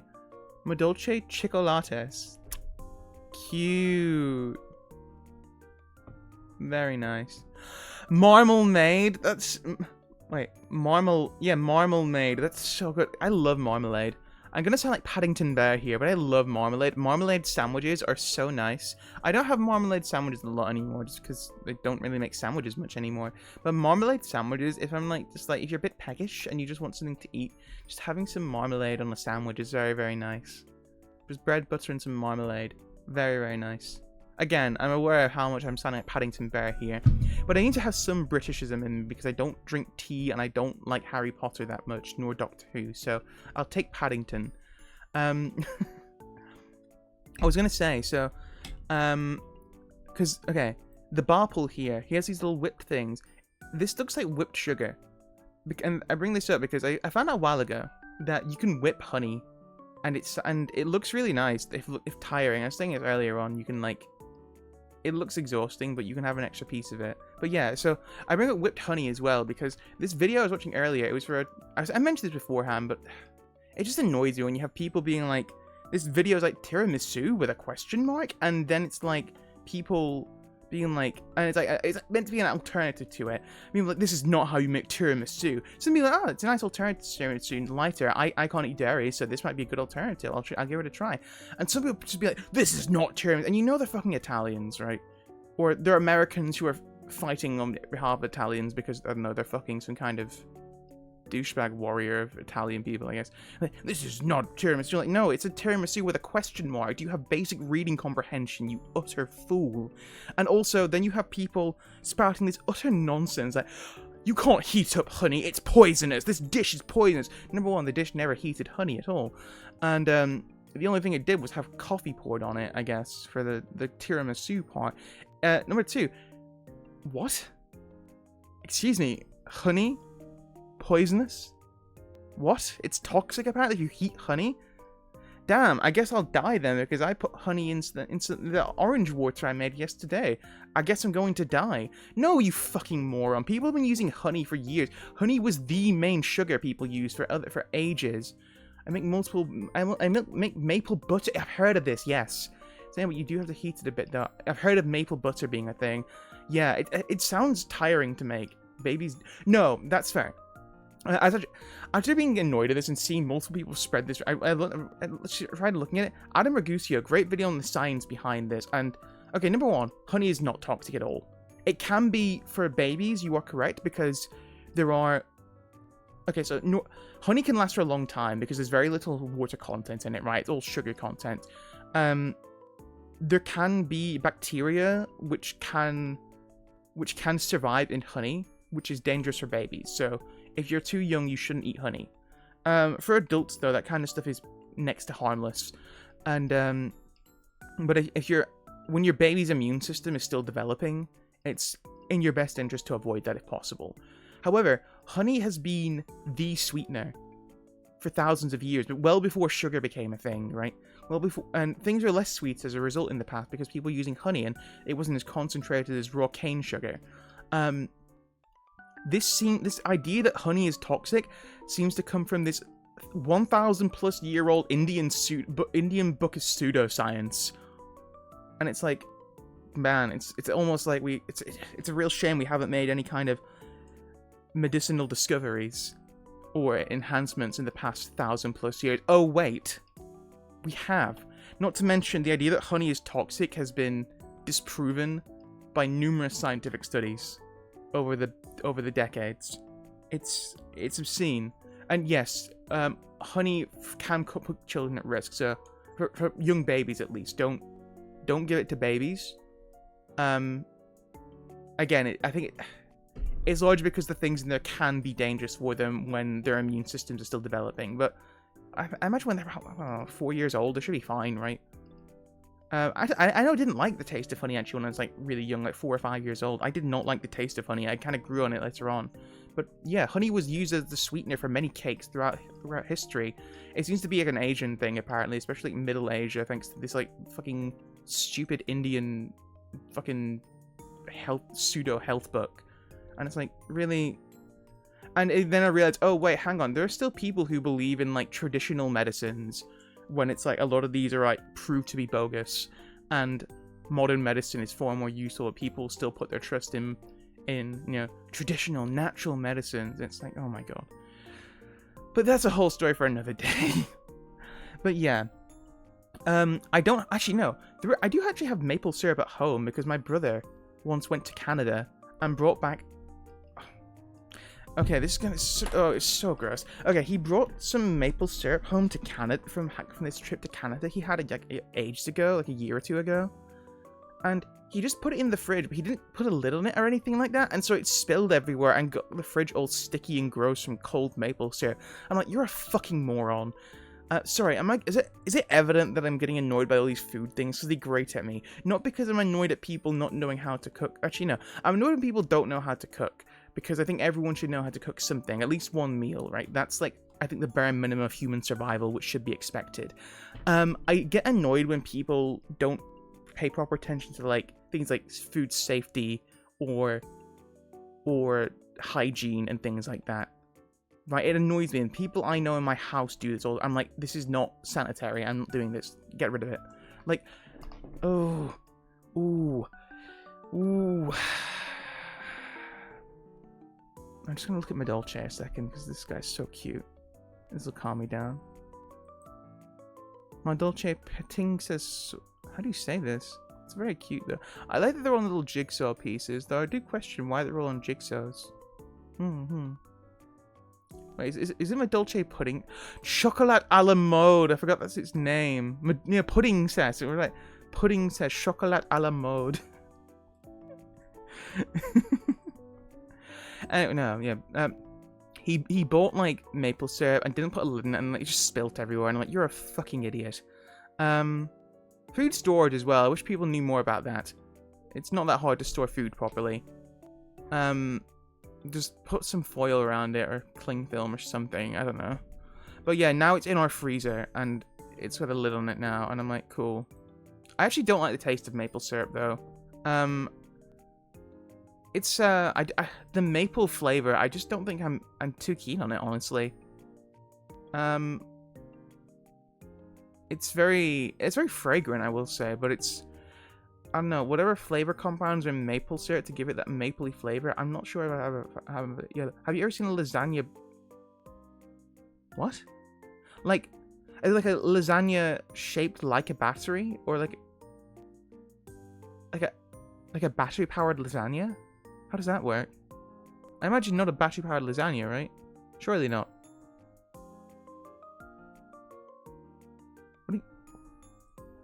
Chad, what does she mean by this?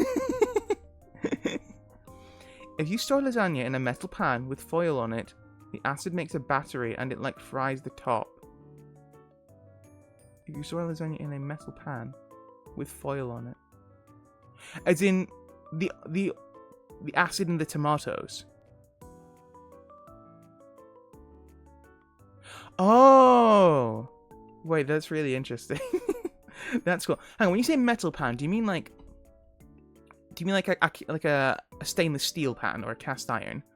I don't think I've ever, I only have like I don't have anything like that, unfortunately, and I don't want to get it for where I live at the moment because I know the people around my house will use it and ruin it because they don't understand it. And it's like I don't want to have to get this. Yeah, like steel. So with stainless steel, I've heard a lot of. I think we talked about this before, but actually, you shouldn't do it because it'll just ruin your lasagna. I see. I understand. Yeah, I think when you're heating lasagna, just put it in the oven for like 10 minutes or so. It's fine. Whenever I'm reheating food, I think a general good rule of thumb, obviously they can be different depending on the thing, is putting it in the oven for 10 minutes, checking it, and basically just checking it every 5 minutes. If it needs longer, just putting it in for a bit longer. If you're reheating rice, and be careful when heating rice, apparently it can spawn bacteria, like harmful bacteria, very quickly. I say harmful because everything has bacteria on it. Most bacteria in the world is completely harmless to most organisms, but it can spawn harmful bacteria if you don't if you leave it too long and it's not reheated properly. So if you're reheating rice, just sprinkle some water on it, like a tablespoon's worth of water, and mix it around. Just put it in the oven for a couple minutes, and then just mix it around again. Add some more water if you need to, if it's getting too crunchy. Unless you want the crunchy. I don't know. Is this like the, what's the term? Is this like the Bishoujo boy? The Bishi boy of Madolche, this postman here. Is he the Bishonen? And everyone's like, oh my gee, I'm gonna like ship him and the maid together. Is this the play? I'm not sure.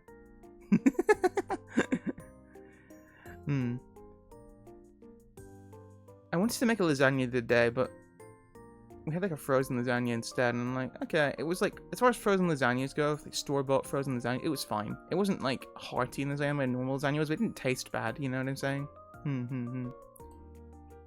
Is it not an R? Ooh. Messin gelato? That's so fun. I've never had gelato. Like fresh gelato. I've heard that if you go to Italy, there's a lot of places which you shouldn't get gelato. A lot of them like tourist traps, and they'll have all this like gelato out for show, but none of it is good. But it's really the place you need to go, which aren't on the main street, which aren't as touristy, where you'll have the good gelato from. I've heard that's the thing. I'm like, damn. I guess I'll have to pay attention to that when I go to Italy. Now, you mentioned before about like butchering Italian food, and I don't think you can really butcher food so long as you can like make your own thing from it, right? You can like make food. You can just like make food, and no Italian man is gonna fucking jump into your window and be like, "That's not how you make us a food. That's not how you cook the pasta." And like, no one's gonna do that. You can just make food how you want to do it, and if it's good, it's good.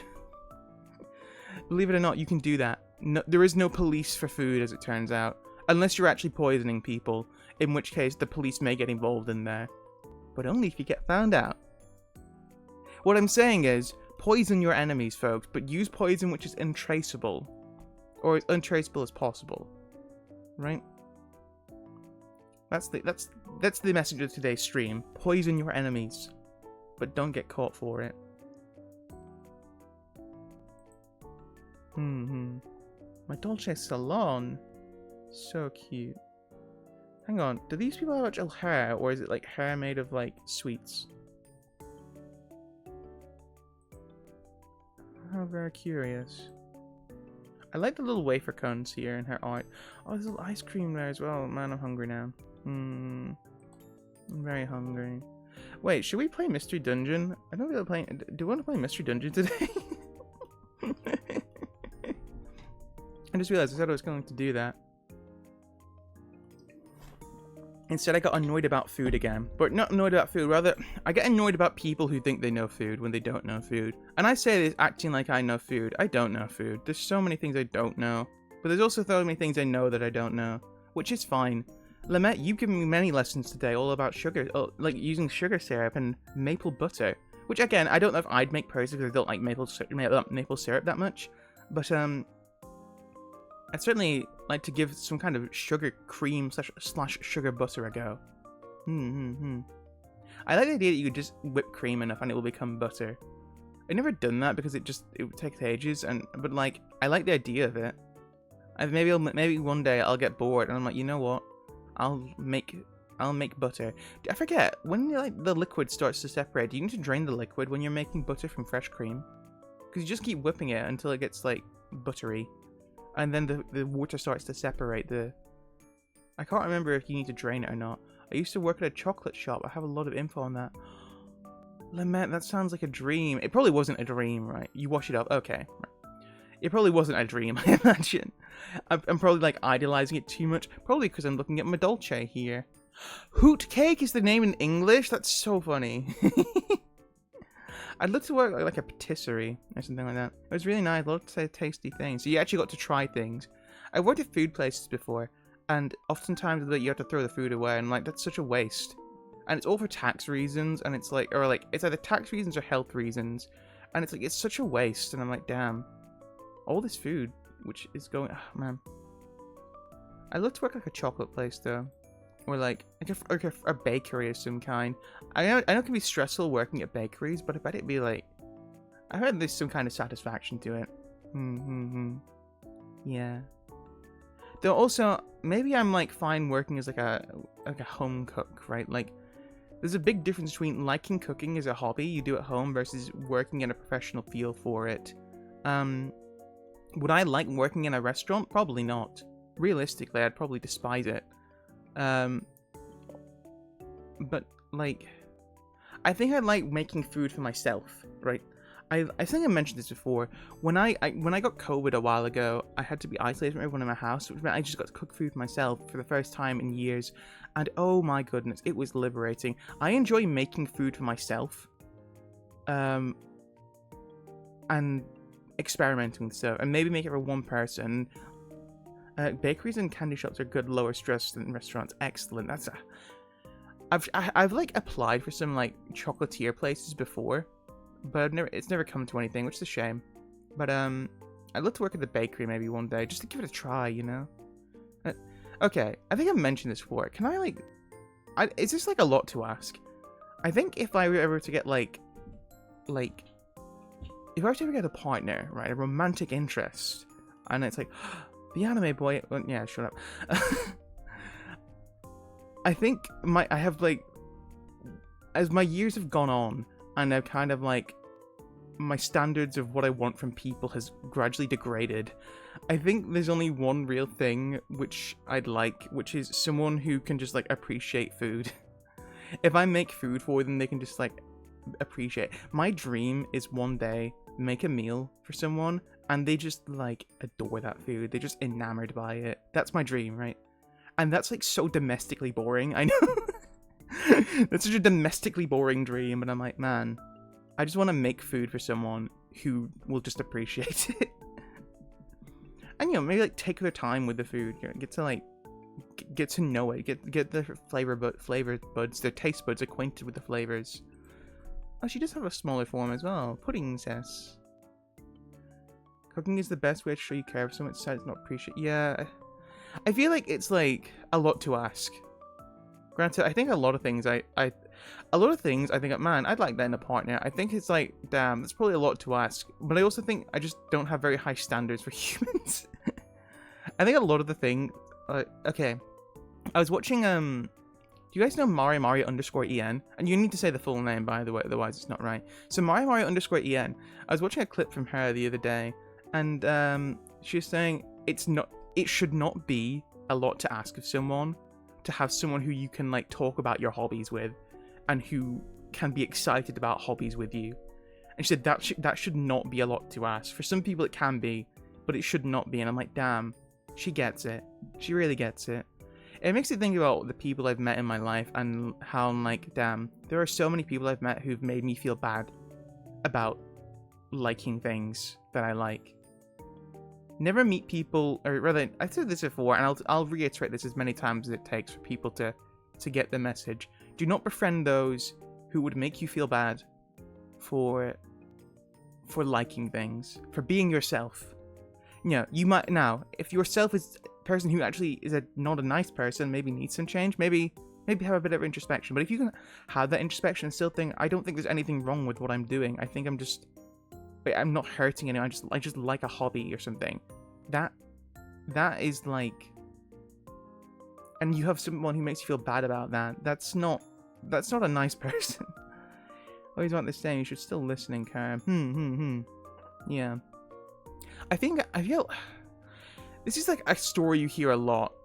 There was a Link monster for these guys. Madolche Fresh Sis Tart, and it's a mango tart. That looks lovely. Oh, mango's there. That looks delicious. Man, I've made a pie crust before. Pie crusts are kind of hard to work with. I wouldn't want to try making it. I don't think I'm confident enough to make a a tart crust yet. I'm not at that level. I need to work on my pie crust game before I'm confident enough to work on a tart game. I still want to make La Bombe though. La Bombe from The Simpsons. The Eclair. And yeah, like, you hear a lot of stories of like people getting married, right? And like, listen, like, more guys play video games. It's like an alternate art someone did. That's very nice. It's a cool edit. A lot of guys generally play more video games than girls, or more guys play games than girls, right? That's a thing, right? That's just a thing. It's a hobby more dominated by men. That's fine, right? There's nothing wrong with that. There's nothing wrong with girls playing. It just happens to be the case. And there are a lot of people who are couples. A lot of guys and girls who are couples, and the girl won't play games. Maybe they'll watch their boyfriend play the game or something like that. Oh, did the music stop? Oh dear. And they'll be a couple, and then, yeah, the music's back. They'll be a couple, and they'll be like, they don't really care about games, but their partner plays them, so whatever. And then they'll get married, and they'll expect for like there not to be any more games. Like, okay, that's like a kid thing now. That's like a thing you can't do anymore because you're married, you're an adult now, and it's like, and then those relationships end. Those relationships end within a couple of years, and it's like, gee, I wonder why you weren't happy with them being themselves at all, or having any kind of just being able to enjoy themselves by themselves. It had to be about you and what you wanted. And you say, God, I remember hearing a story from a little while ago where some guy, we saw how he got divorced because of Yu-Gi-Oh! And what happened was that he used to be massive into. He was a Yu-Gi-Oh! YouTuber actually. He made YouTube videos for Yu-Gi-Oh! And he got married, and his wife didn't want him to play Yu-Gi-Oh! She's like, this is a stupid hobby to have. You shouldn't play this anymore. I don't like you playing it. And he wanted to appease her, so he stopped playing the game. And it cut him off a lot socially. Right? A lot of friends he'd made from the game, it cut him off from them socially, right? And despite his arguments, he wouldn't have it. And eventually, lockdown happened in 2019 now, 2020, and he started wanting new hobbies again. Begone, boss. Begone. But yeah, he started like, maybe I should get a new hobby because it's kind of lonely all this COVID stuff. I'm like, oh, I know, and he talked to his wife. I'm like, yeah, you should get a hobby. I'm like, okay, I'll get back into Yu-Gi-Oh then. And then he got back into Yu-Gi-Oh, and he was happier than he'd been in a long time. And then his wife said, no, I hate this. What are you, a child? Liking a card game? Spending all your money on piece of cardboard? You can, like get out of here. And eventually, she was so opposed to this that he's like, this is making me happy. and you're basically saying you don't want me to be happy. And so they divorced. He broke up with her. They divorced. And it's like, god damn, my dude, she was never the one. She was a terrible person. You just can't change a lot of people and don't get that. Thing is, there was nothing to change for there, right? This was a hobby he liked. It wasn't like a destructive hobby at all. Listen, unless you might say, spending a lot of money on card games, that's dumb. Maybe, but it's his money to spend his money on. If he's not being irresponsible with it, that's fine, right? Like, there was nothing to change. This was just a hobby which he liked and gave him joy and gave him a sense of community. And because she thought it was dumb and didn't like it, and thought he was dumb for liking it, she said, no, you can't do that. You know, like, the whole trying to get him not to do it, yeah. And things, it worked for a while, Lamet, unfortunately. It worked for a while, and it was only when COVID happened, and he was feeling this loneliness getting to him, that he decided to pick it up again, only to have it rejected again. And it was really sad. It was really sad to see. That, like... And, this happens a lot, unfortunately. I think maybe this happens... I feel it happens more like women saying that men can't do hobbies. Maybe it happens either way around. I don't, and it's just not as commonly heard. But granted, there are other things that happen, which let's not talk about that. But yeah, I feel like regardless of whether you're a man, woman, child, well, not child, I think like telling your partner, hey, I don't like this thing which you very clearly like a lot, and I think you shouldn't do it anymore because I don't like it. That doesn't work. Right, that's not how the world works. Listen, if what they're doing is if it's genuinely bad for them, if it's genuinely unhealthy, right? Like, hey, you're getting heavily addicted to gambling, and you can argue that card games are a bit of gambling, but I think most people who are playing the game properly aren't buying packs. Like, they're buying like singles and stuff to play the game. But it's like, hey, if it's a destructive thing, yeah, intervene. This is not a destructive thing. This is a thing which gave him a fun game to play, a sense of community, and this guy just got shut down because his wife's a bitch. Or ex-wife now, I guess. So, what are you gonna do? What are you gonna do? But, yeah. It was really rather a shame. But, I don't know. I hope that guy's in a better place now. I think he's making videos again, I'm not sure. But, yeah. Don't do that. I forget how we got onto this. Oh yeah, it was about like cooking and just like wanting people to appreciate your food. One day I hope to find someone who'll be like, wow, Elijah, this is lovely. This was a lovely meal. Thank you so much. And maybe it's selfish to ask that, right? On one hand, you'd be like, no, like, you should be willing to give people food, not because you want praise, but because the idea of sustaining someone is the right thing to do. Sustaining your family or friends is the right thing to do. I'm like, yeah. That's fair. But also, I'm not at that point in life personally. I'm not. I want someone to be like, hey, I think this is really good. I think this is really nice food, and I'm grateful for you for it. And like, thank you. I appreciate that. And, I don't know. Also, just have someone who doesn't inhale food, right? If you take your time with your food, it's 10 minutes. 10 minutes plus eating your food, just taking your time with it. I think it's a much more pleasurable experience, I found. You take your time, you feel fuller, you feel fuller, I'm getting a migraine again, hang on.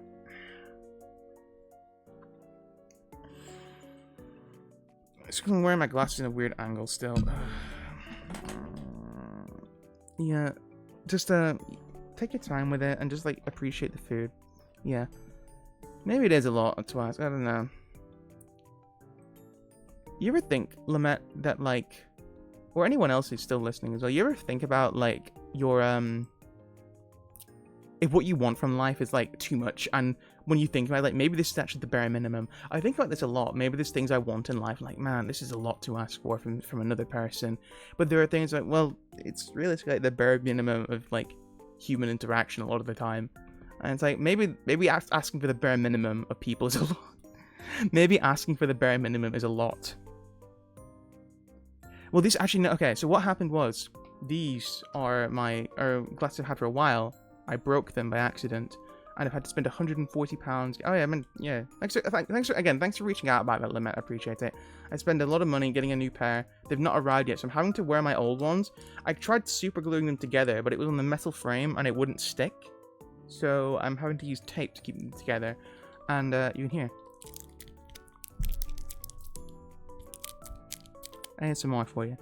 And yeah, it's I'm wearing that a weird angle and it's giving me headaches. And it gave me a bunch of headaches last week. I'm getting used to it now. Because I need to wear them for things. But alas, no. Maybe I'm reaching my limit. My power level. I can't even get through that. I think it's okay to be selfish a little bit and want things from life. Yeah. I used to think, okay. So, like, I used to think, man, I feel so... This is like... I had a really bad mentality about, like, my own mental health, where it's like, damn, I'm so depressed and miserable, and I hate everything, and I hate everyone. But I guess I shouldn't really have the right to that, because I guess things could be worse. And yes, things could objectively be worse. I could be homeless. I could be in some fucking third world war-torn country struggling to get clean water. There are objectively far worse things which could be the case with my life at this moment in time. And like, yeah, that's true. But then I started to realize, well, hang on. That is true. It could be worse. But also, like, that's not the world I live in. The world I live in is one I have. You ever played The World Ends With You? The game The World Ends With You? There's the titular line from that comes from this saying, which they talk about in the game. And when it's only after this when I really started to realize it. I'm like, oh, that's like the true depth of what they meant by that. The world ends with you. The world is only as big as you are, right? If you can go out and explore the world, you expanded your world. But, like, it's only as big as you've experienced it, right?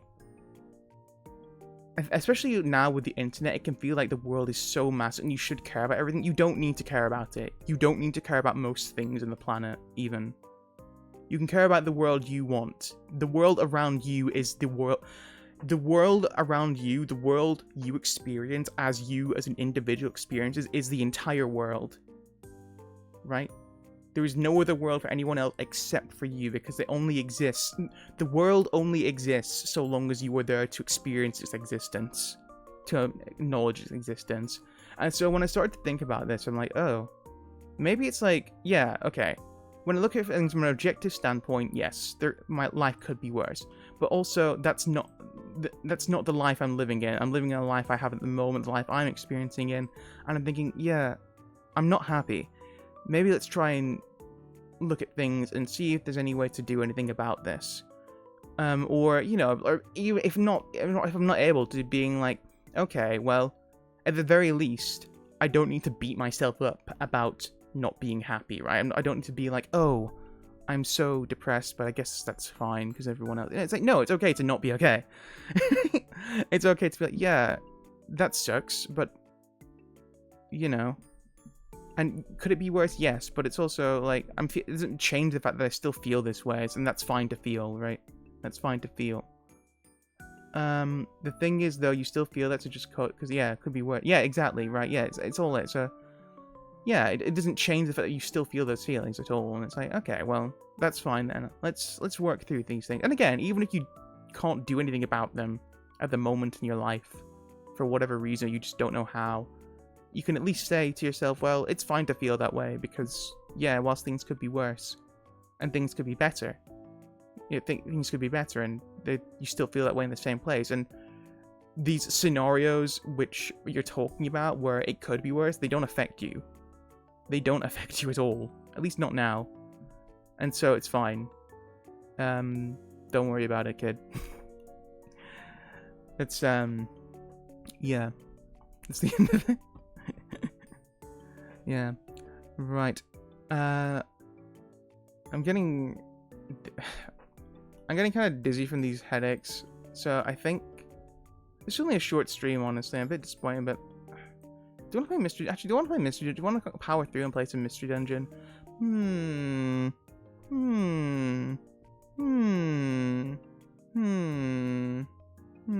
know what? No, I'll be smart. I'm gonna call it here for today.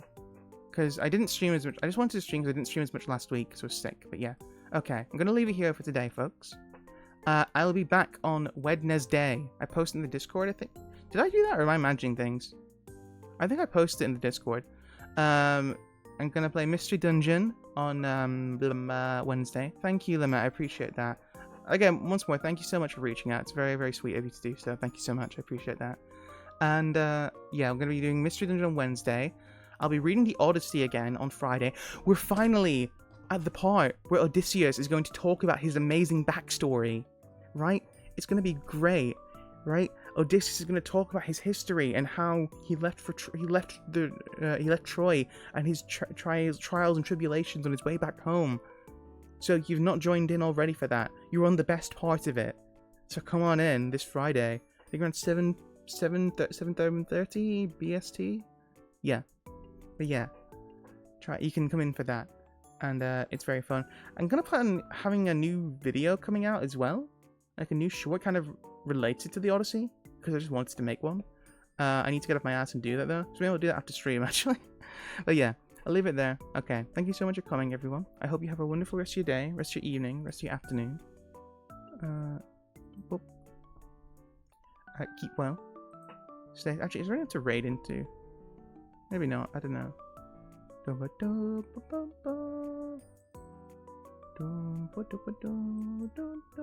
Let's check if there's anything to raid into that I know at least.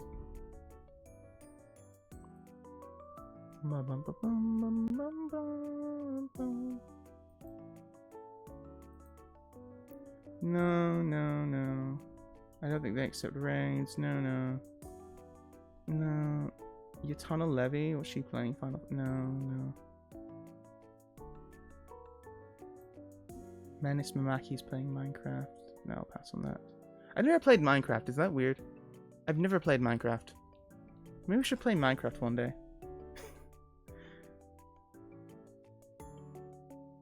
You know what?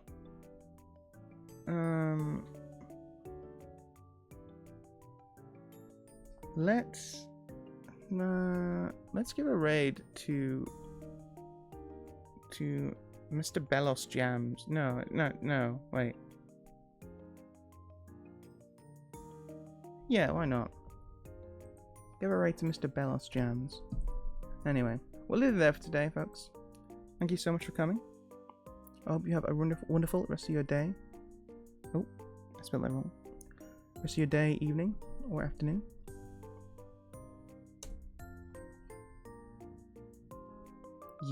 Yeah, hope you have a wonderful rest of your day, evening, afternoon, wherever you are. Keep well, stay safe, eat lots of good food, and I'll see you next time. Okay, yeah, bye.